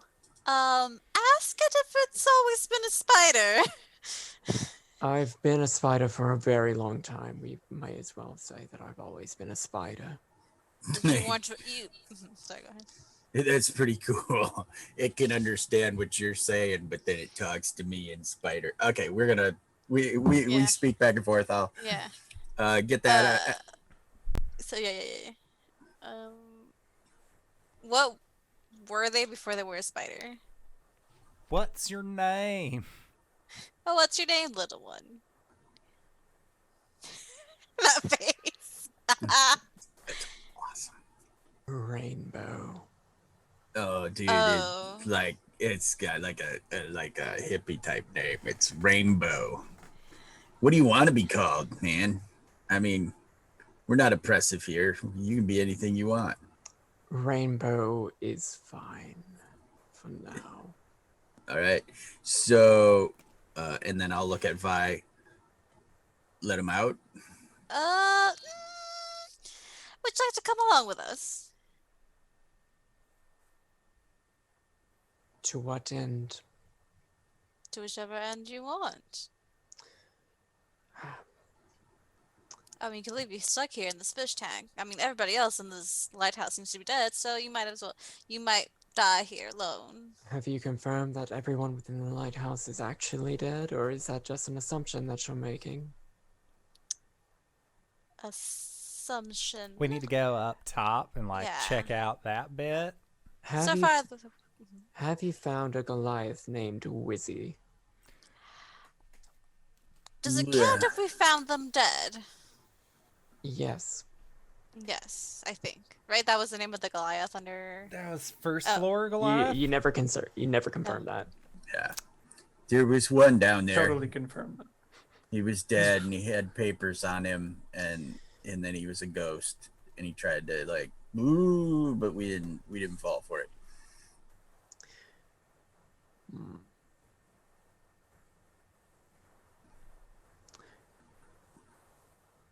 I'm not sure that was actually Wizzy. All right. Because of our connection, I'm fairly certain that he's still, well, not entirely alive, but not dead. Whoa. Are you poisonous?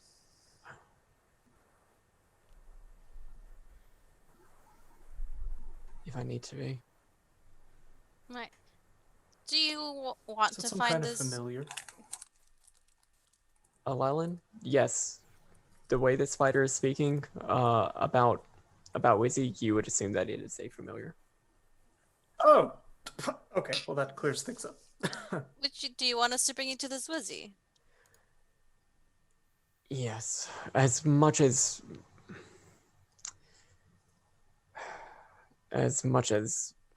an excruciating and annoying existence it is being in service to Wizzy, He is still my master, and I would very much like to get some closure on our agreement.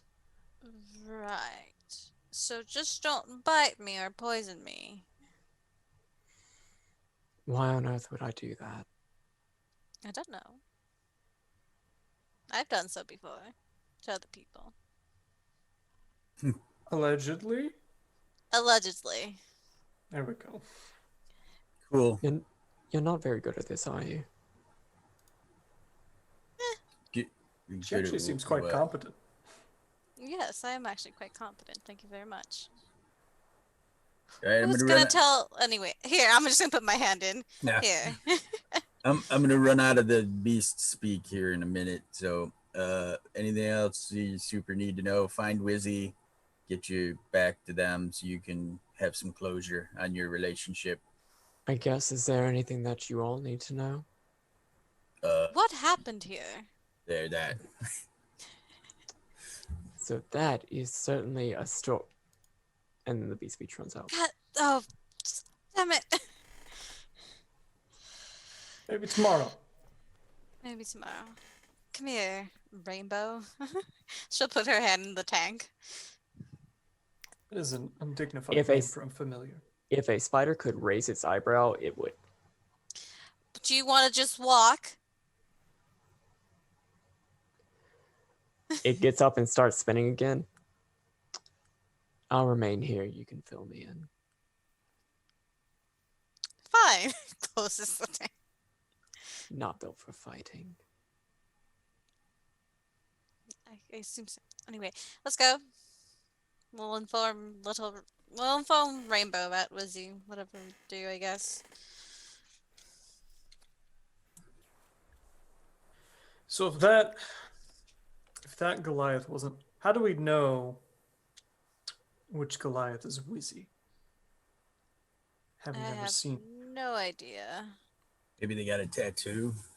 That says Wizzy. I mean, the type of name that is Wizzy, you'd assume. Oh that God! It's possibly- because he's a wizard, isn't it? I think that's It the could case, be. yeah. I think that's the case. Okay. The way the spider was talking about them, or at least the Oh, way that's- Hu'Gurk communicated it. This will be interesting.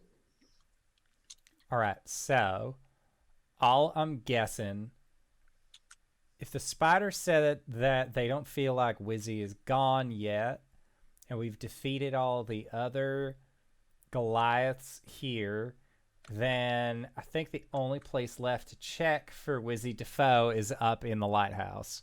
The spider is frantically, is spinning at this point. What? Use the lantern. Is there a lantern? Yeah, up top in the actual lighthouse. Oh. Okay. Cryptic. Very. I'm here for it. All right, at the spider's behest, start heading up. Okay. You climb up the hatch to the top of the lighthouse, and you see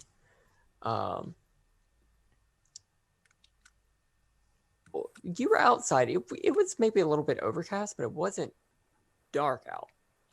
But this area is gloomy and dancing with shadows.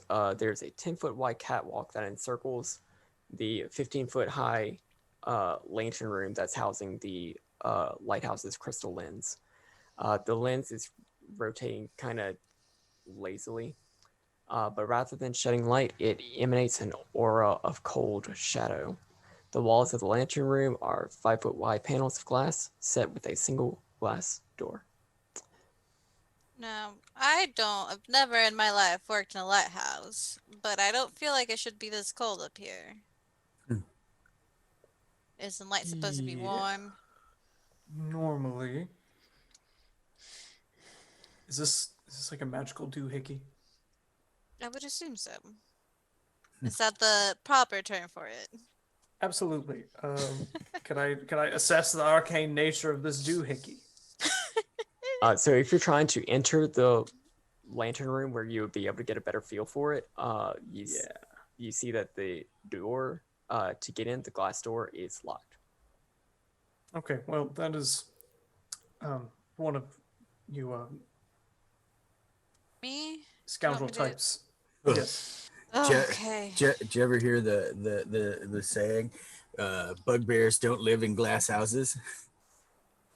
Guidance. No, I haven't. Nope.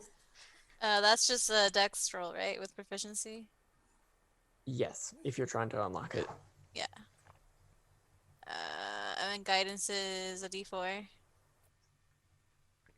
Mm-hmm. Okay. Nice. 23, 24, 25. 25. Okay. Yeah, you're able to unlock it and open it.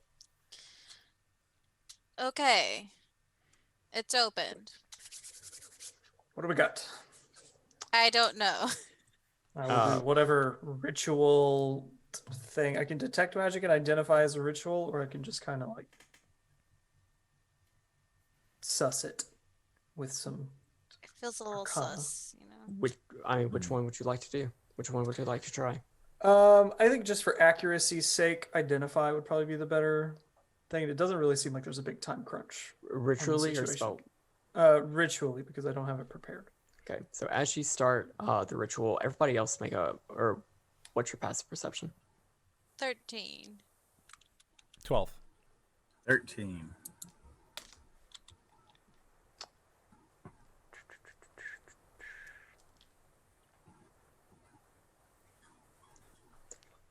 Okay.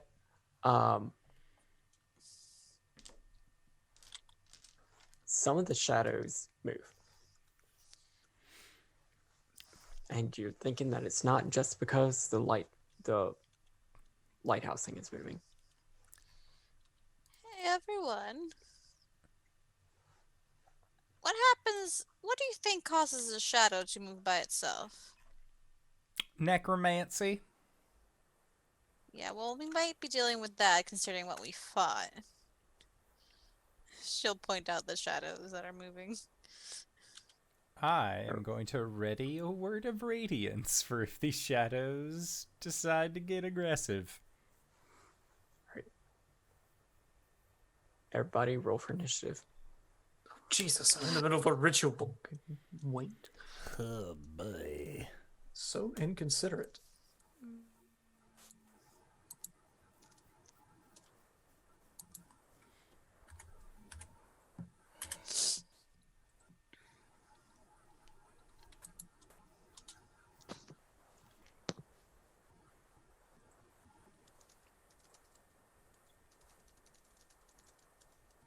Hu'Gurk, you see these three shadows moving. What would you like to do?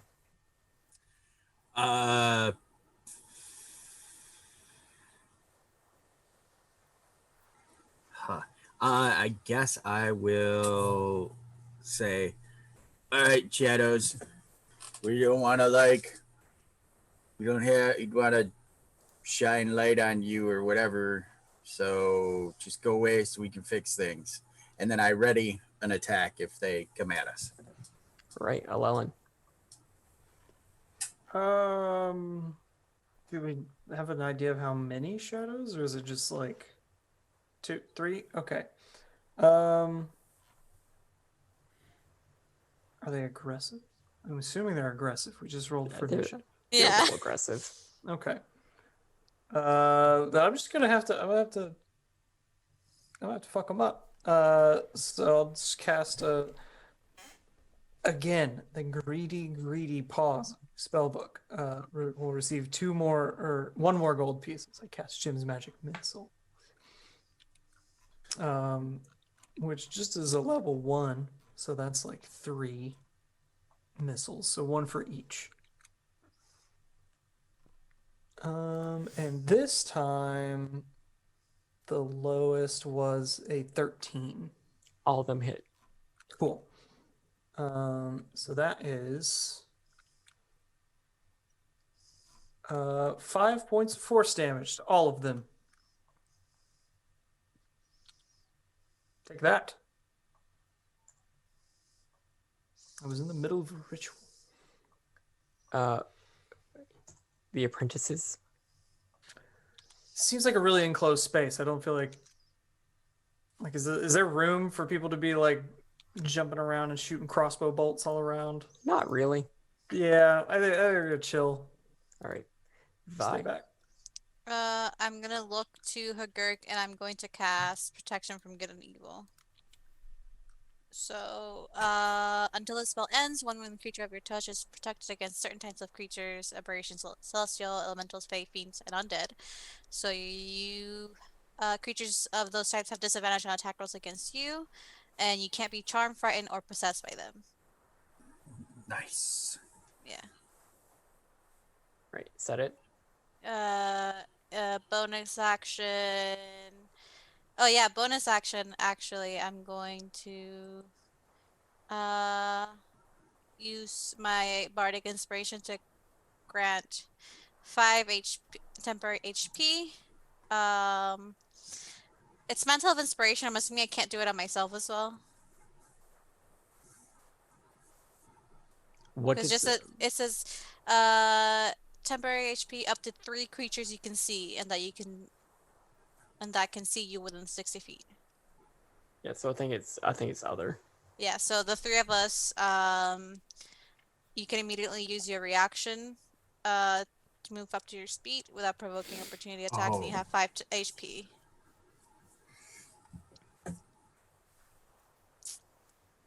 Yeah.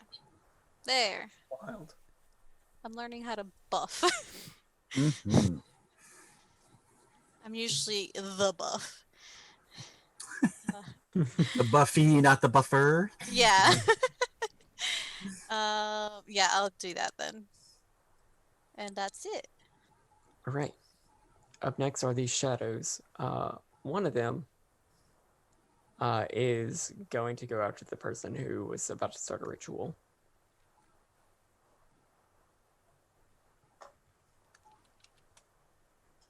Alellen, does a 7 hit you? No. All right. Boo. Boo. I believe they're Hu'Gurk. saying boo earns.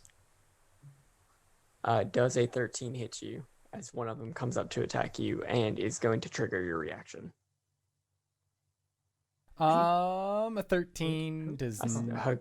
Hu'Gurk. Oh, Okay. okay. Okay. 13 does not hit. Okay. And it came up to you, so you're ready to action. Cool. Bloop.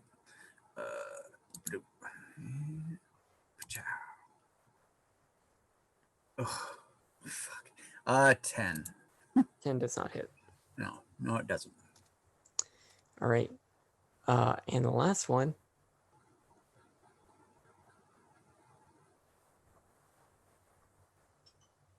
He is going to go after Connie. Connie does a 16 hit. A 16 does not. It's now your turn. Okay. I was readying a word of radiance for if the shadows had gotten closer. So if it comes up towards me, would I be able to get my word of radiance off? Yes. Okay. So then it needs to make a Constitution save.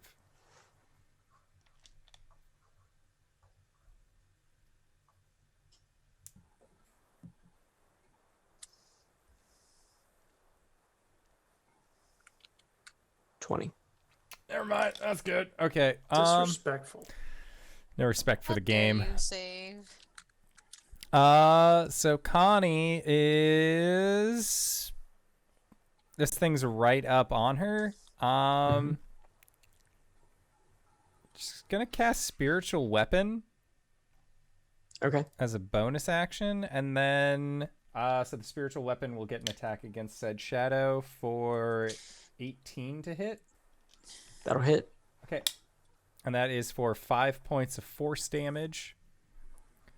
And then she's gonna attack it with her sword. The sword. Ugh, that's a 9 to hit. That does not hit. Okay. That's all that Connie can do. Now she has her spiritual weapon. What is Connie's spiritual weapon? I don't know if I've actually been able to use this spell with her before. It's like just a bust of Grandpa. I don't remember it. I'm going to say that her spiritual weapon is... It's a baseball bat that just has a bunch of nails driven through it. nails and like barbed wire. Oh yeah, no, like it is definitely like Like zombie apocalypse baseball yeah, bat. it's a Hell Scouts gift. Yeah. Oh my god, it's been signed by the Hades Tigers. Baseball. Nice. Hu'Gurk, you're back up. Good. Woo woo. It is double smashy time this time. So I will clear all because that always gets in the way. Yeah, it does.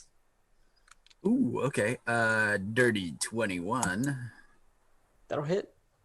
and a 11.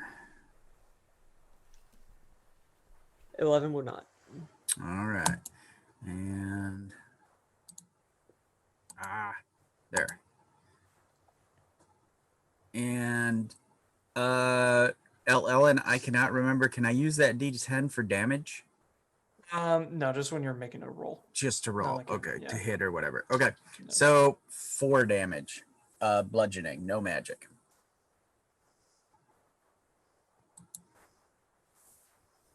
Okay. Alellen. Okay. Well,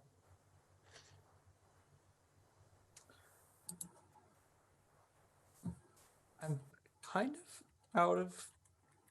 Well, I guess you know what? Let's just keep spending money, and I'll guess another Tim's magic missile because that's kind of the only thing I got in the tank at this point. And doing consistent damage to all of them is pretty good. Hmm. So we'll see. 5. 2 7s probably don't hit. Nope. No, but what is that? What is it to +5? Math. 23 probably does hit. Maybe. Sure. I Okay. guess. Well, whichever one is paying the least attention gets hit with 4 force damage. All right. I think Bye. that's what Jim would want. Let's see. What do we have? How many of them were there, you said? 3. 3, 3, 3, 3, 3. Sorry, I'm so yawny. It's, it's one of those nights. Not the Yanni. Not the Yeah. yawnings. I'm so Laurel. Just a melange of pop culture reference. Really timely, right? It's not even from 2020. It's like 5 years old at this point.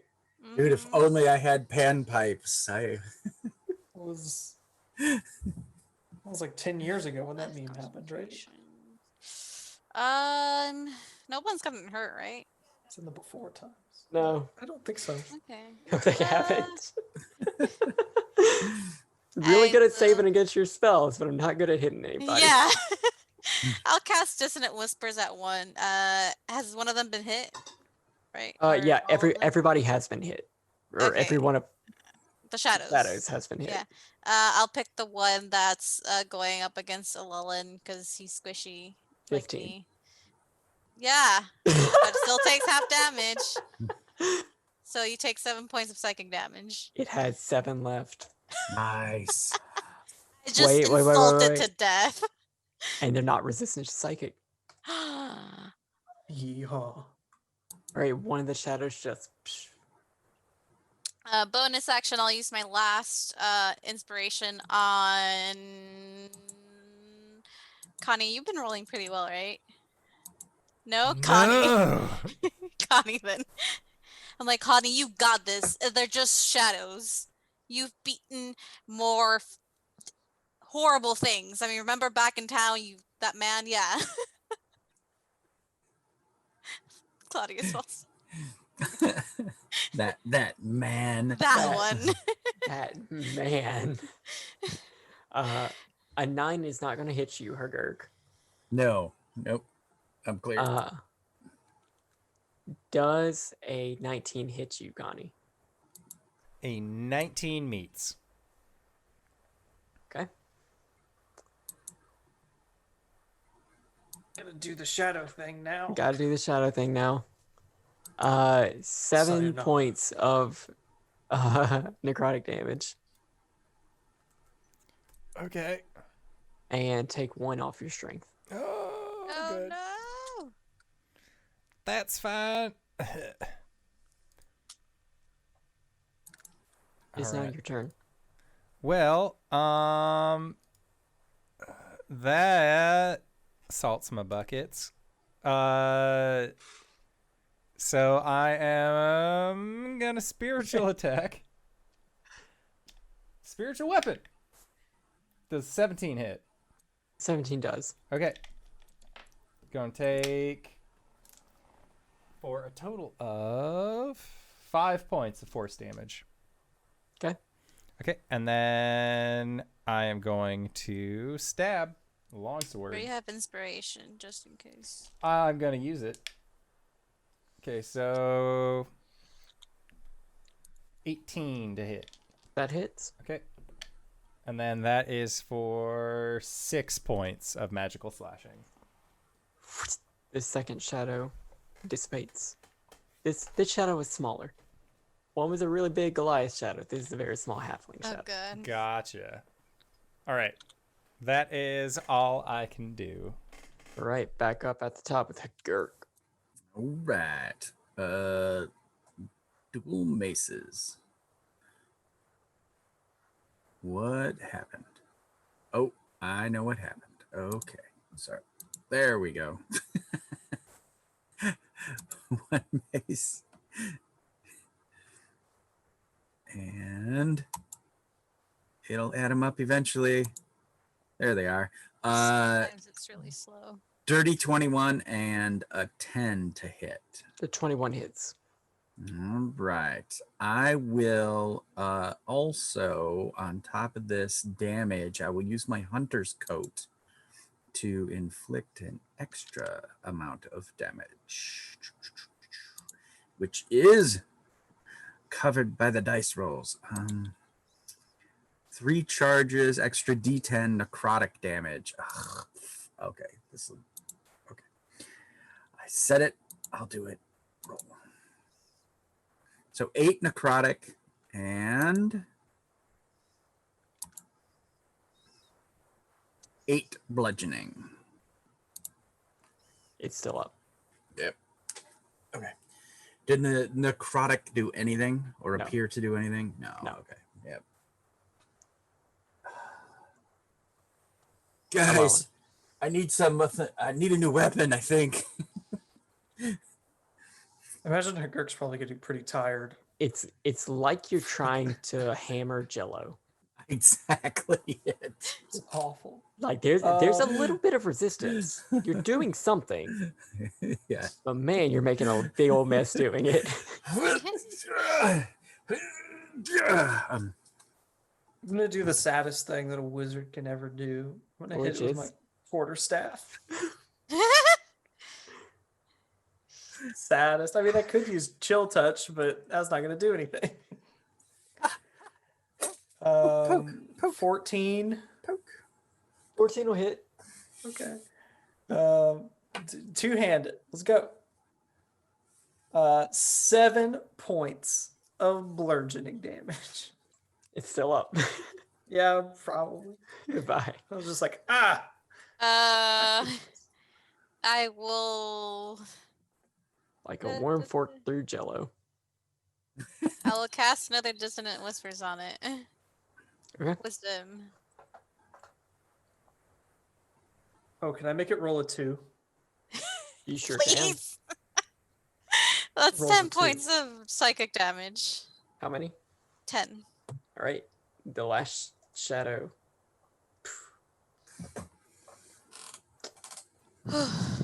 Okay. Okay.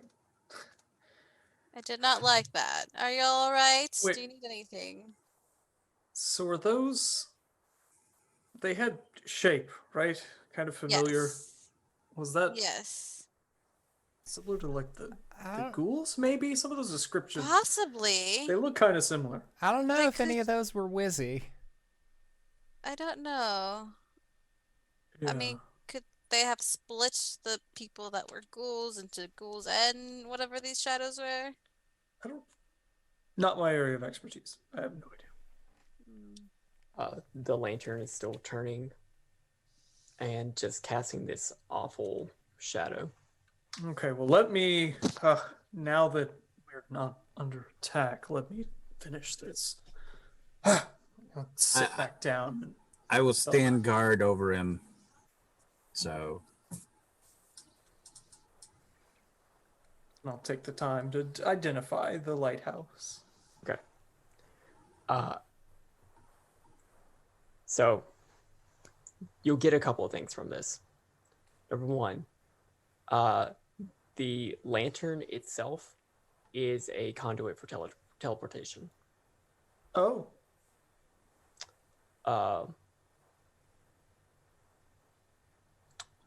that's nifty to just have.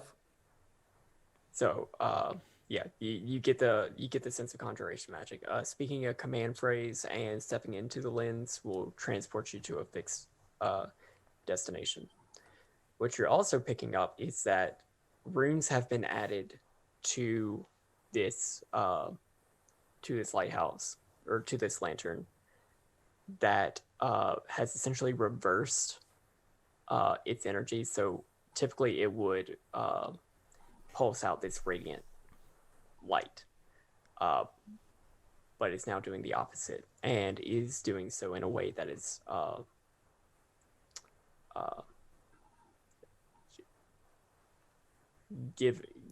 it's given rise to a little bit of undead here, with all the necromantic energy happening.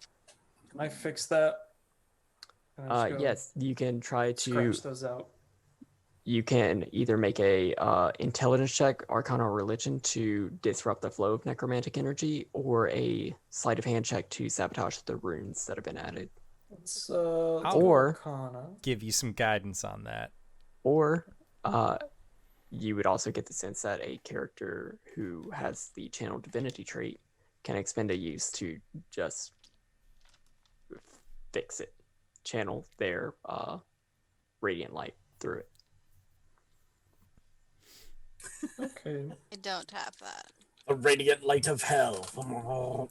Yeah! You I got think Alellen this, would just- Connie. Or Yeah, I not? think Alellen would relay all that. Just like, I mean, I can do it or you can do it. I don't. I'll do it. Okay. Yeah. Guarantee. So yeah. Go up in front of this light and channel divinity. Shazoom.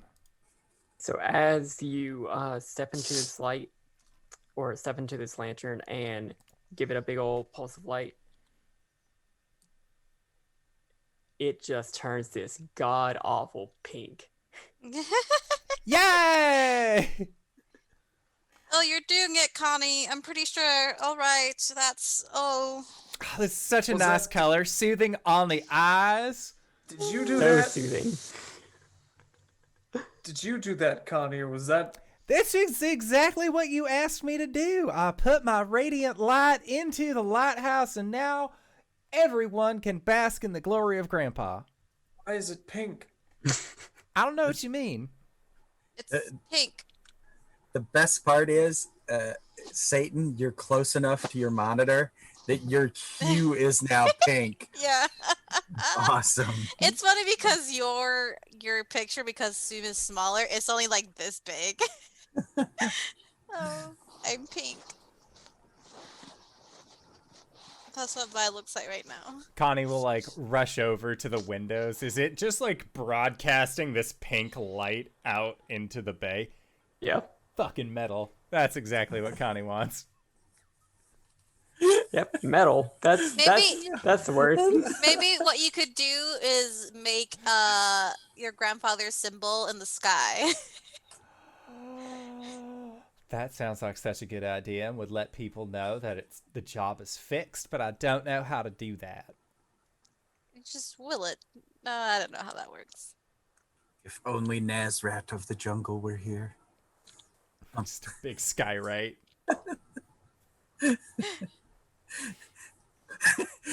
G-Paw Momo fucks. Just throwing that out for all you would-be cultists. Give you something to aim for. I saw Cody Proctor with the devil. And do it in like low enough that the pink light comes across. Oh, yeah. Would thou like to live deliciously? Stylish. Alellen, the final bit of information that you would learn is the passphrase. Huber Osto Draco. Okay. That's the guy.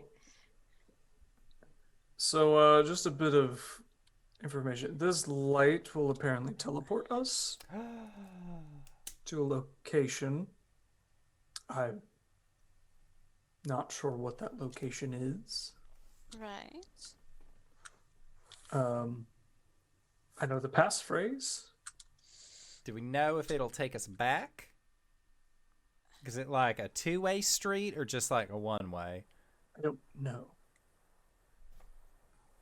I would imagine it goes one way. Really hope. Do you think any of those halflings were Rowan? I don't think so. Because Rowan Never met had A roper pet with roper. her. Yeah, that's right. Oh, and we could check with Charlotte downstairs or Rainbow downstairs and figure out if like one of those shadows was Wizzy and now he's dead. Yes. Yeah, we Well, should do that first before we I go. mean, Rainbow did say use the lantern. Also, would the fact that one of the words in the passphrase is Huber, is that just like magic bullshit, or is that like an actual word? Well, Huber, somebody's Is that the name. name? Like just for like passphrases and normal for teleportation. Like, would that Wait, have any That's not my significance? nephew's name, right? No, your nephew's name is Andre. I think we keep confusing him with Uber. Who was Huber? Huber is the bad fella, right? Yeah, the the one- goblin. He's the one. Huber is the person who signed his letter with the dragon skull. Okay, so that's the undead making fella. But is that like a coincidence, or is that like a real? Like, would Alellen know that? Alellen would have as much insight as Ethan does. Okay. I would assume it's not a coincidence. Apparently not a lot then. So I mean, you can set a magical passphrase to be anything. Typically, they're not in Latin, because Latin isn't a language. True. I mean, we can always go check with Rainbow first.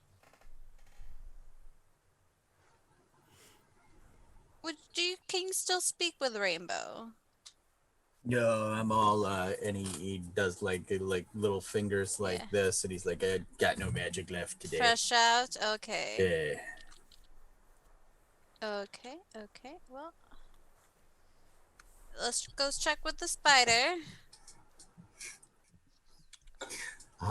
D&D. Where else do you get to say, let's go check with the spider?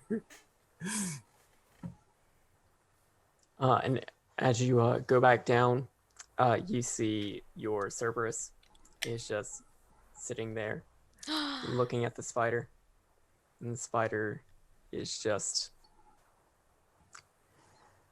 like it's in the back of its thing. Yeah. Just like, He's a good puppy. She'll just like do a little like the nice ear scratchies. Yeah. Don't worry, Rainbow, you'll be fine. They're sweethearts. We fixed the light. Where does it go?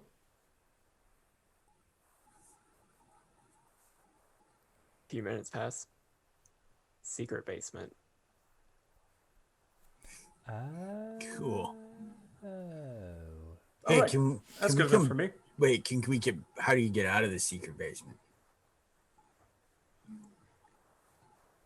Do you know how to get out of the secret basement? It's a secret.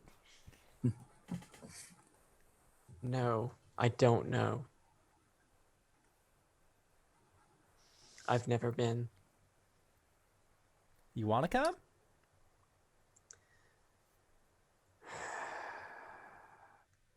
Is that creature going with you? It won't hurt you. I don't think so, because, like, how's he going to get up the ladder and stuff? I can cast fly on it. Fair enough. Could do, yeah. Okay, so, like, is it time? We going? We Yeah. taking... Yeah, I think we got I as think we're far as we're going. gonna get. Might as well. All right, let's go. And Hu'Gurk will motion to the ladder, like, go ahead, Connie. Yay! Hey, man, always let your tank go first. Yeah. I will go last with my dog. Right. The spider does not want to go with you if you're bringing the Cerberus. They're not gonna hurt you. Just return when you're done.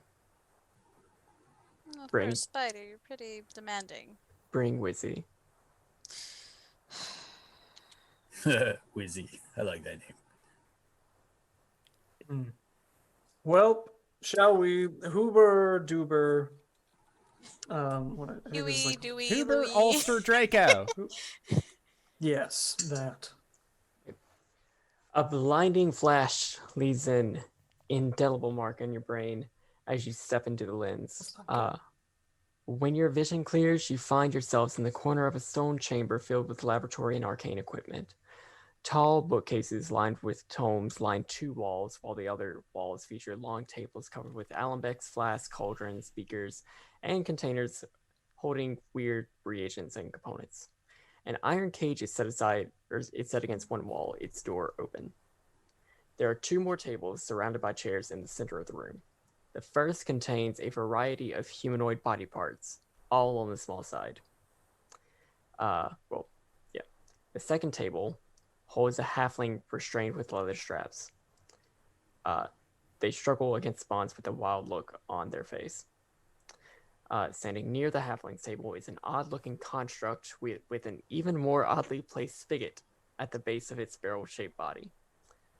There's a Goliath dressed in garishly colorful clothes that's sitting on a stool nearby, its eyes blank, and a gnome sits next to him, most lively and chipper.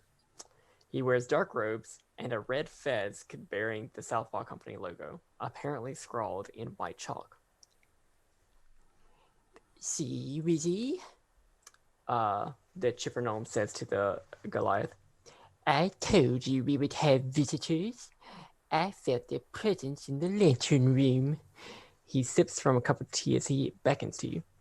Would you like to have a seat? And can I get you some chamomile tea? My name is Huber Grandsoup, by the way. Pleased to meet you. Huber Grand Sheep? Huber Grandsoup. Okay. By all means, please.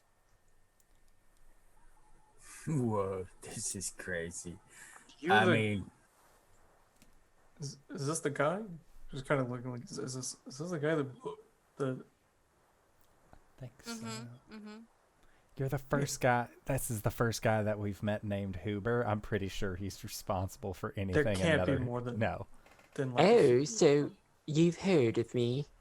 Unfortunately, yes. Are you the one who's like leaving all the dragon head markings with the sword on it? Right, yes. Oh. Well, we have been looking for you then. To what purpose? Well, for the most part, really, it was just trying to track down like who it is. Like we've seen some of your handiwork before. Just wanted to come and say What is the deal with that halfling that's on the table? She doesn't look like she wants to be here. Miss, do you want to be here? She is unresponsive. That doesn't bear well. Cos is... What pronouns does Rowan use? Because it's Rowan on the table. Cause If I remember correctly, Rowan is she, her? yeah, I think see, so. I in the see chat, Rowan it's- and her pet Roper. Yes. What did Cause you do, what are Connor? Rowan's what are Rowan's pronouns? Well, Hubert, see, a big thing with me is consent, and that doesn't seem consensual. So I would have to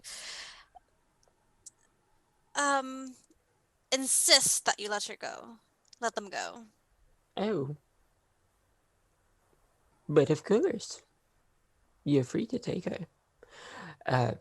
But I wonder, would you be willing to do a little job for me? Perhaps? I mean, I'm a very prominent member of the Southpaw Company, and I just want to be here and do my research. I don't really care about, well, any of this anymore. What is your research exactly? Reanimation and how what exactly the limits are. I mean, it's How's Wizzy? Weezy's fine. He's right here. Look possessed or Completely blank eyes. That's not. Is he? Did you do? I Oh, get the yes, sense that's He is under my thrall. Yes. Quit that.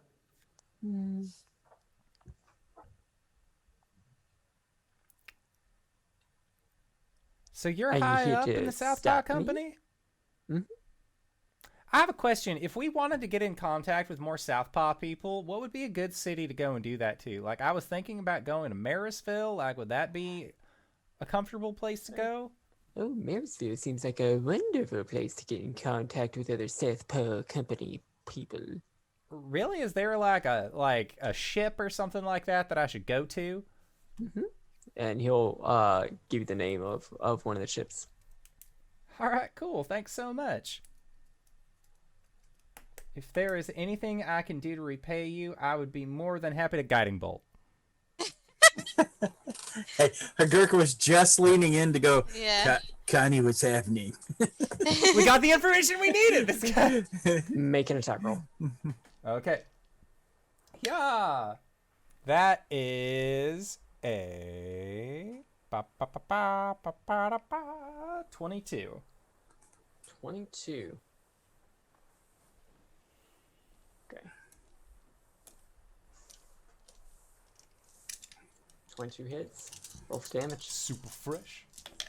That is going to be for 14 points of radiant damage, and then they begin to glow with my pinkish holy light, and the next attack against them has advantage. Okay. Everybody, let's roll for initiative. As I set up another encounter. Oh, he's setting it up. Oh no, he's setting it up. It's so bad. It's so bad. Okay, so now we know. That is our choice Arsqueef impression. That's not my AQ impression. That's my impression of you impersonating. Okay, that's fair. That's fair. That is the impression of my impression. My drunken impression. Nice. There's a lot of those going around recently. Impressions of my bad impressions. Right. Hu'Gurk got an 8. Alellen got a 19. Right. But I got a 17. Connie got a 9. Cool. Alellen, what would you like to do?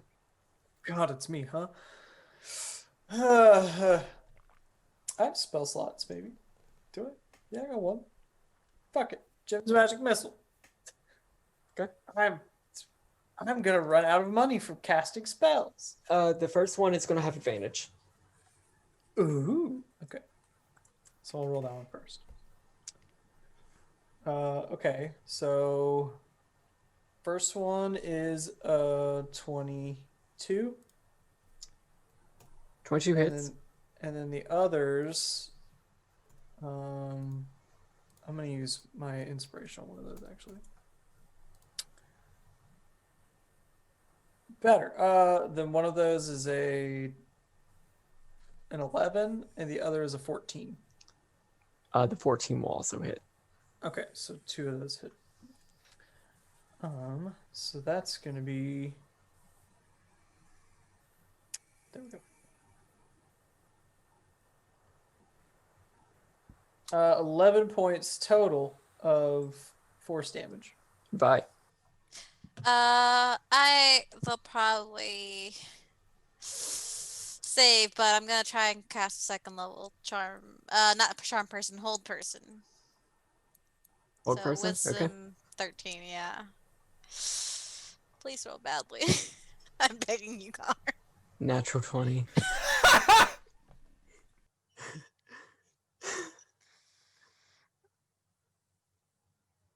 I should never be a bard ever again.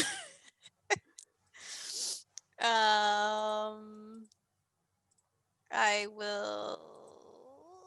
That's it. That's all I got. Okay. It's now Huber's turn. And with his 6th level spell slot, he is going to cast Globe of Invulnerability. Oh. Oh, I'm sorry. I thought we were having a lovely conversation. But I see that I was wrong. By all means, take your friends, go about your business. But I'll be watching. I You're don't an like extremely that. sinister figure. Oh, am I? Yes. Yes. I thought it was quite pleasant.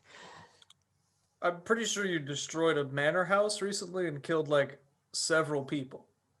But were any of those people you? But did you die? Did you die? But did you die? I suppose not. But we had to rebuild that house, and that was quite expensive.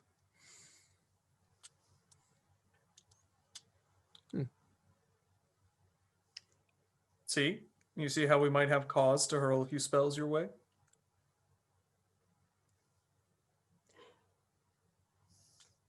There, he like does the evil sort of like do whatever you must, but no, you cannot possibly stand against the Southpaw Company, especially not at our secret base within Marysville. The secret base? Are you- The secret base. Is that... Are you goading us right now? No, wherever would I go, do you? This guy's totally trying to get us to go there, I think. Yeah. Are you trying to get rid of the Southpaw Company so you can get rid of them? Is that what is your original job? Busy, Richard, attack our friends. And you see that the Goliath, who was just blank stare waving, is now getting out a spell book, and Shit. the barrel-chested automaton with a very awkwardly placed spigot is now getting into an attack pose. See, I now realize where the spigot is. Yeah. It just clicked. It just clicked for me where the spigot was. Yeah. Okay. That makes sense. That tracks. Well, How about we don't? Are you still up for a friendly conversation? No, I don't think I am. That's fair. Bye-bye.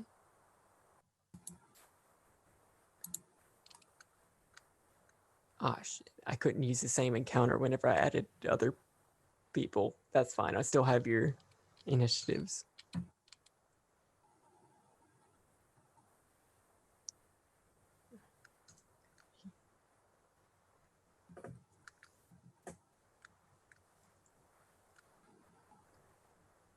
Oh, fuck, and I still missed somebody. Okay.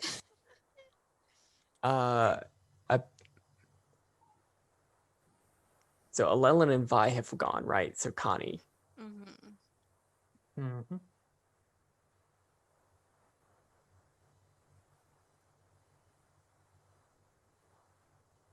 You are muted, Connie. Yeah, Connie is going to rush up on Wizzy, the Goliath, and will, or actually, she'll guiding bolt, Wizzy, or attempt to. Okay. Okay. To Wizzy. Yeah. That He's like, is I'm dead. a 16 to hit. 16 will hit. Okay. All right, and then they also glow for advantage on the next hit. And that is for 14 points of radiant.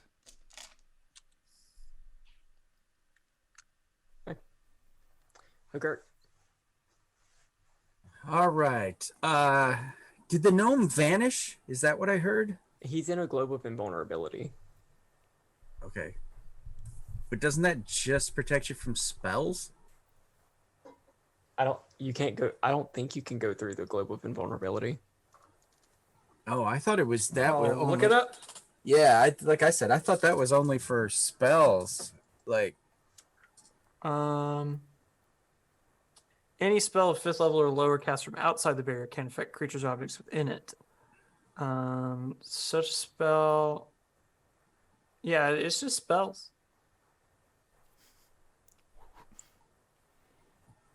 That was an oversight on his part. An immobile, faintly shimmering barrier springs into existence.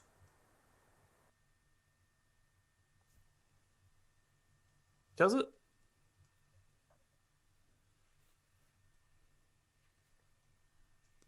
I don't know. Crawford. Pet Crawford said something about it. Crawford. Okay. because it's not a wall No, of force. It is a barrier. Okay. A magical barrier. Okay. I That's sure fine. wish things Okay. were, easier to understand. Okay, that wasn't the intent that the book was saying, so Oh, well, if it's, I mean, his could be different. so if the next turn he's gonna time stop and teleport out of here, so Right. Okay. and he has 100 hit points right now. Oh, Jesus. Oh, yeah, that's not. Yeah, it only stops spells, apparently. Boo. Boo. Bad spell. That's not invulnerability at all. Yeah, And- like with and the big ranged like attacks. glove of Yeah, invulnerability. you want the sphere or the wall of force or Yeah. something. Okay. That's All so weird. So strange. I mean, I guess not being affected by spells 5th level and lower, which also counts upcast spells. So, like, if its base level isn't 5 or higher, it just doesn't work. Which is that's cool, but like not invulnerable. So let's say for this that he's using it the way I intended it to. Yes. Which Yes. is he's in a Yeah, he's in yeah, a He has a different impenetrable spell hamster prepared. ball. Yeah. Yes, he's got the locked sphere Yeah. or whatever it is. Put a little spin on Little it. You just put a little force. spin on it. All right, then I will. So Wizzy appears to be enthralled, not undead. Right. All right, then Oh. I will jump in there with intent of knocking Wizzy out. Okay. You You have advantage. All right. First round of combat, you get all your fun stuff. Yeah, the problem is that I get that third attack. Okay, yeah, I won't use the necrotic jacket thing. So only 3 attacks, one of which with an extra D8 of thumpy goodness. Okay, let's do this. D&D Beyond, please fix this so that we don't have to roll the dice over top of where we want to click the buttons. That is fair. Okay, so I got a 7 and a 7 and a natural 20. The natural 20 will crit, clearly. Whiff, blonk. Okay. Okay. So damage. Maj. That's a 9 and an extra D8. 6, 15 altogether. Right.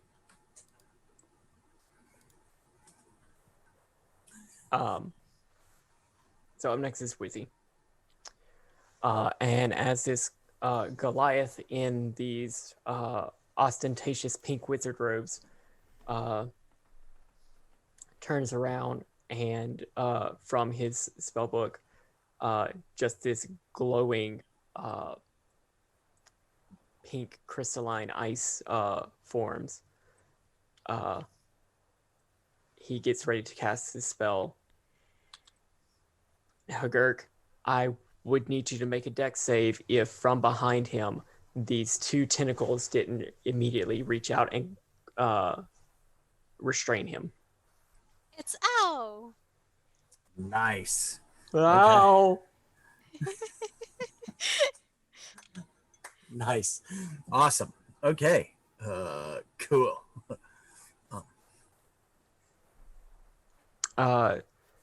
It will be Al's turn next. Back at the top, it is this keg robot. Okay.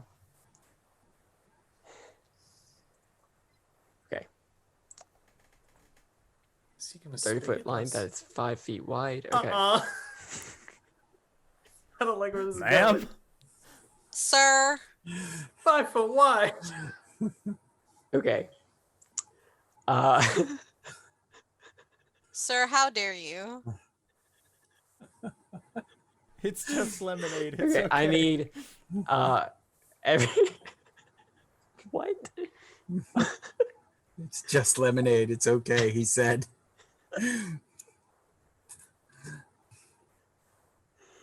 Alellen and Vi, I need you to make Constitution saves Why? because the keg robot is looking down both of you and is going to cause a beer shower. Natural 20 for a 21. 19. 19. Okay, neither of you are poisoned, and your speed is not reduced by halves. Oh, where is what's his name, Clydius or whatever? Where's he when this is happening? Yeah, you would enjoy it. He had to pay extra for this kind of action.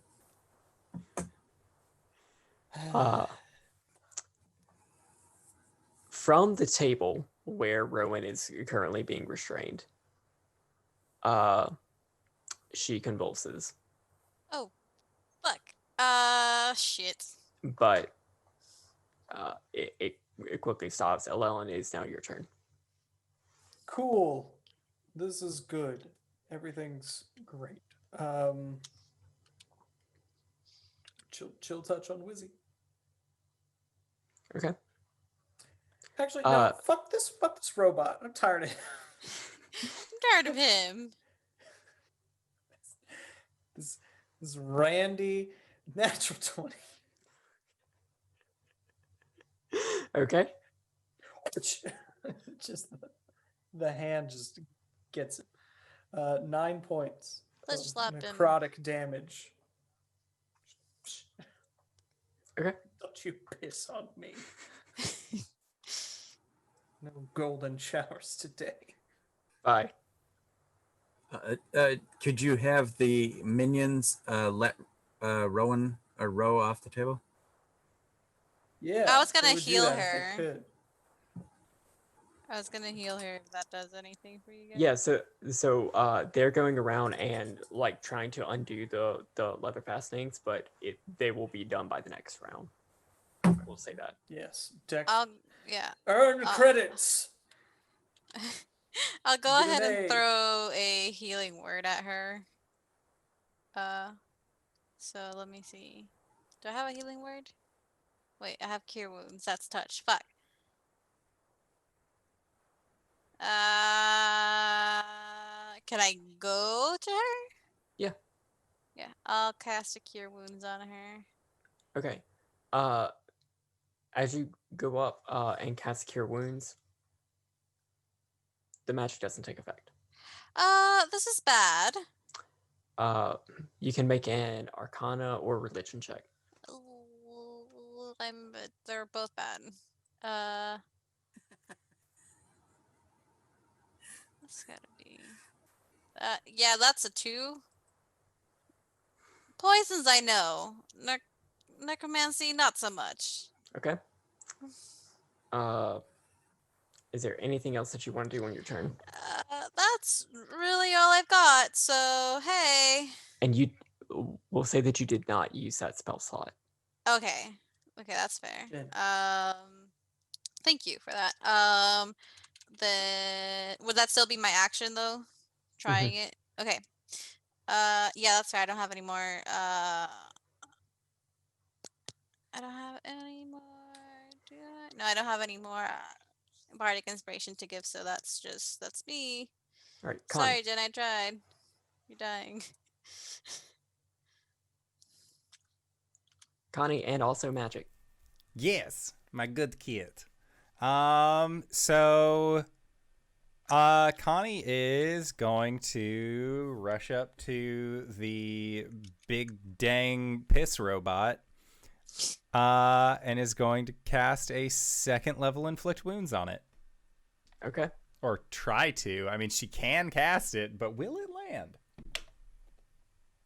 That's a 2 on the dice, so that is a whiff. She misses. You try going up and casting this inflict wounds on it, but you slip on the beer. Yeah, you don't fall. You still maintain it, but like it like shoots off towards the ceiling, but just doesn't hit anything because it's a touch spell. Hu'Gurk. All right. I'm going to continue to try to knock Wizzy out. Okay. Make your attack with advantage. Okay. Okay.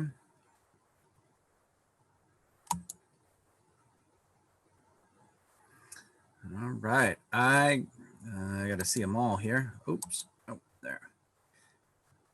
I got a dirty 23 and a 17. Both will hit. Okay.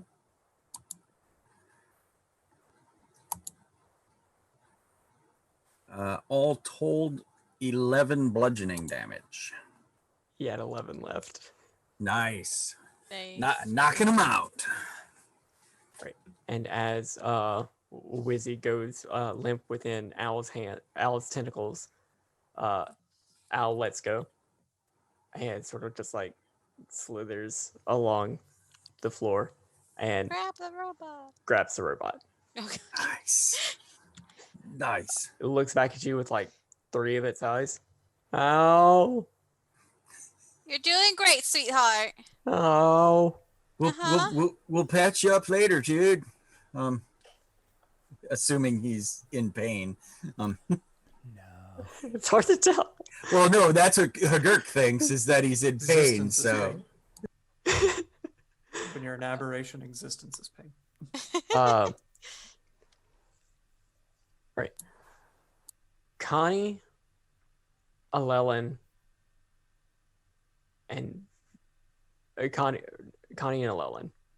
Okay. Both of you make dexterity saves. Cool. That is an 18. 8. Okay.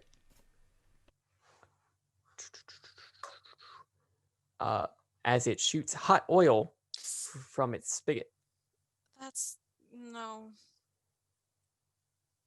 using its hot oil spray. Stop saying it. Cicada. Uh, Alellen, you're going to be taking 7 points of fire damage and will fall prone. Connie, you'll be taking 3 points of fire damage, reduced to 1. You have the fire resistance, right? Okay. So you take 1 point of fire damage and you do not fall prone. Ow. This is never going to come out. It's going to leave a stain. And in fact, you're going to keep taking fire damage until it dries. Because it's hot oil that is on you. Alellen. Do I take more damage? Is that what you just said? It keeps burning? Yes. Can I like But it doesn't say when. So we'll say it's at the start of your turn. cool. Can I like pad it out?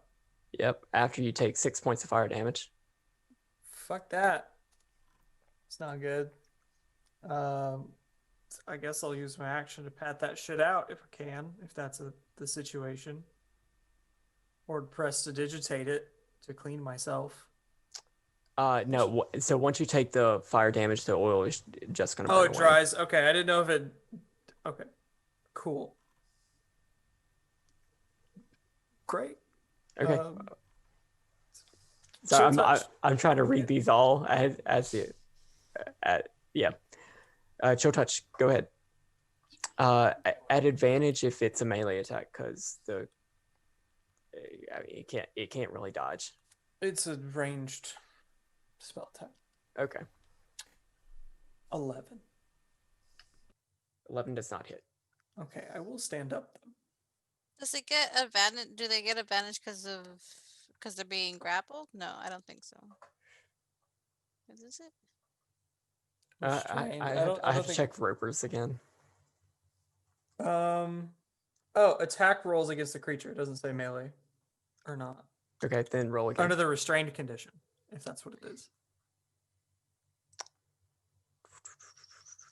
Yep. Cool.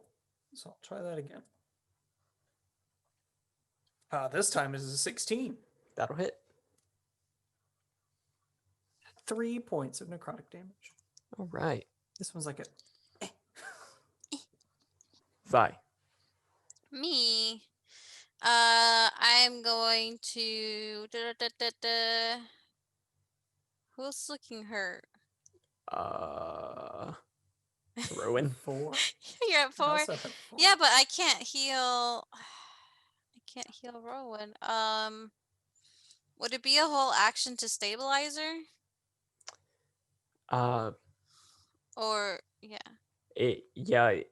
So it's gonna need ability checks in order to figure out what's wrong.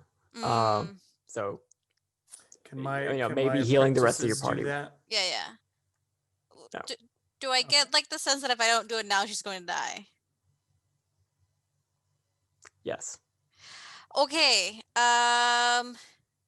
Drink your potion, she says as she stabilizes Rowan or tries to figure out what's wrong. Make an Arcana check. Oh god. Please. I'm not gonna look. Come on. Why is my computer so slow? This just gives me more anxiety. It's 18. Numbers aren't my friends. An 18. As soon as you look back and see that Hoover has teleported away, because that's something that happened that I didn't say that it did, but it did. Mhm. You turn back and look at Rowan, and you see that on her forehead,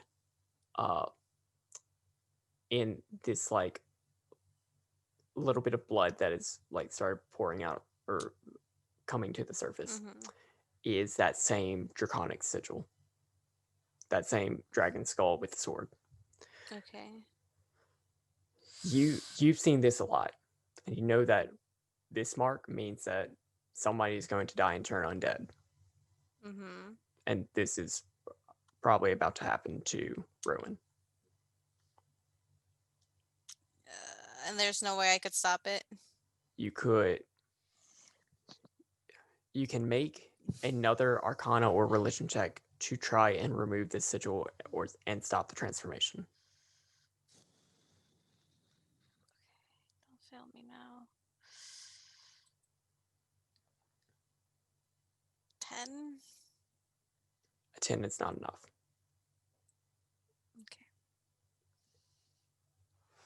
Okay. Ellen, do you have any dice left for your prognostication?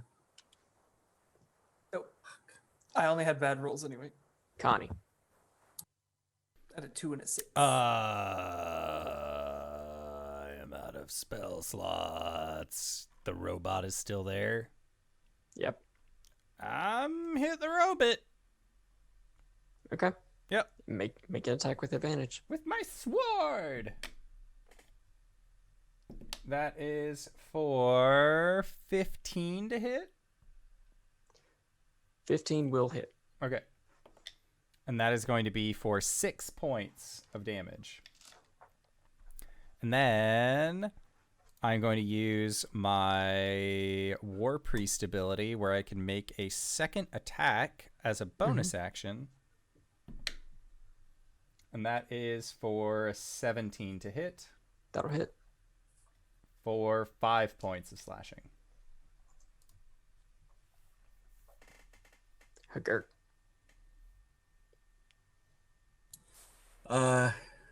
Hu'Gurk doesn't know enough about people coming back to life and whatnot, so he's just gonna mace the beer bot. Okay. Make an attack with advantage.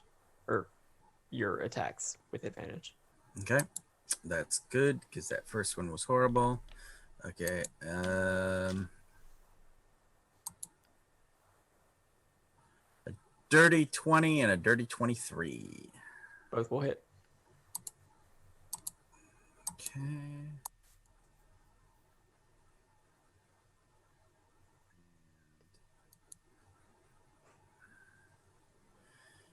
Uh, 13 altogether, bludgeoning.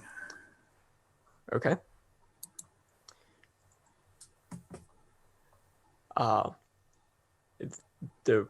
The robot is still resisting.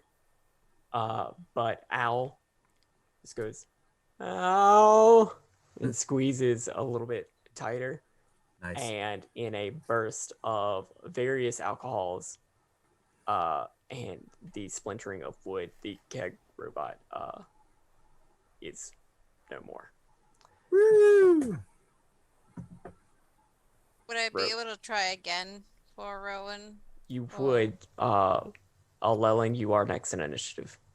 Yeah, I'm gonna go over and be like, what do we got here? The symbol, it's killing her. Okay, yeah, let's fix that. And I'm gonna go for that. Make an Arcana check. Give that a shot. Use this cheeky little +5 I got. I got a -1. 23. 23. You were able to pull out the necromantic energy from this sigil and wipe it away. A moment passes. Another moment passes. There's a like sound of squelching and a very wet movement as Owl comes up besides the table and looks up at you with like 3 more eyes. Oh, Great. It's okay, buddy.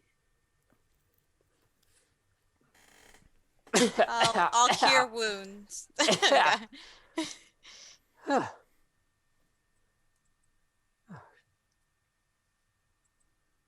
Fuck that. You all right there? I'm assuming Rowan. I think so. Like, you think you're Rowan, or you think you're all right? There's a big difference. I think I'm all right. All right. And that's where we're going to pick up next time. Yay! Yeah! Thank you, Connor, for running this game. I always have a blast whenever we can play our Acquisitions Incorporated game. And by Acquisitions Incorporated, I mean Tyrant Security. So, I always have a blast having you on the show. Where can I find you? What do you do? Because you're not on this all the time. Oh shit, I'm not on this all the time. Where the fuck am I? Who the fuck am I? I'm Cyberwolf1201.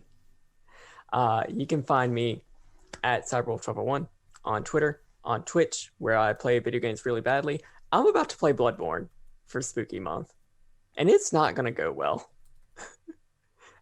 I've never played a Souls game before, but you know what? We decided that's what we're going to try out, and it's going to be awful. So definitely stop by and join that. Archives of that go to YouTube, youtube.com/Cyberwolf1201. You can find pretty much all my stuff at cyberwolf1201.live, including merch, links to my Patreon and stuff. Yeah, that's some good stuff. Also check out jabroni.tv.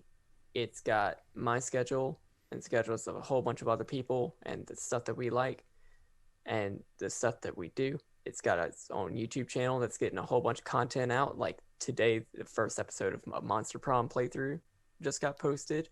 I had to figure out that apparently Garfield is being shipped with someone. What? It's awful. So check that out. Check out Let's Talk About It. Let's Talk About It at Let's Talk ABT Pod on Twitter. Anchor.fm/Let's Talk ABT Pod. It's on Spotify, and it's got its brand new YouTube that's separate from my YouTube, finally. So if you want to check out the last 2 years of that content, well, oh boy, have we talked about it, and there's new stuff coming out pretty soon with that. But none of those are the games that I'm in. The games that I'm in, you can find me here on Mondays, where I play Arjan, who also DMs this game as me, or vice versa characters, right? But you already found this game that I'm DMing, and hopefully next time I'll be a little bit more prepared and a little less tired. Also, check out High Shelf Gaming, twitch.tv/highshelfgaming, on certain Tuesdays, one Tuesday a month. Which Tuesday? We play Werewolf the Apocalypse. I play a yoga instructor, and he's really fun. I think we're going to be playing on the 20th. I think. That seems right. Check that out. That's me. Hi, it's me, Satan. Sorry, my mind's everywhere at once. Hi, it's a girl. It's Satan. You can find me over at Alyssa Vamp over on Twitter when I'm not here with these amazing people playing this amazing game.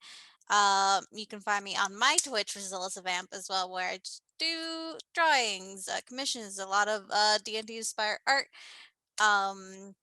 You can find me obviously here every Thursday, and on Saturdays you can find me over at Plot Hunters. This is my main channel where I play my buff barbarian babe Alina, that I'm used to playing these buff barbarian babes, so being a bot is very different for me. I need to be the buffer, not the buffy. On Sundays, you can find me over at the Hype Goblin, where I take my friends, Jen, Koss in the chat being one of them, through my homebrew world. It's a loose game of D&D. It's what I like to lovingly call the telenovela disguised as a D&D game. What else? I think all my other games had their season finale. What do I do? Oh God. Take a nap. Take a nap. Yeah. Why would you that's do that? I don't I take too many naps already. But that's me. Anything else that I appear on, any one shots or stuff like that. I think I'll be in one shot over at G Game Nights on the 14th. Oh, Right, cool. GB? And so you can find me there. Anything else, just go to my Twitter, LSFM, 2Ps. I think it's down there. Yeah, it's down there. And I'll post what I'm doing. I'll also post my art there. I did a doodle tonight that I'm going to post there. That's me.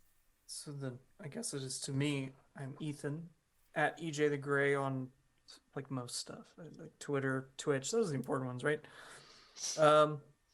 I stream on my Twitch channel sometimes, less frequently now. Really, it's just when work becomes too much to bear.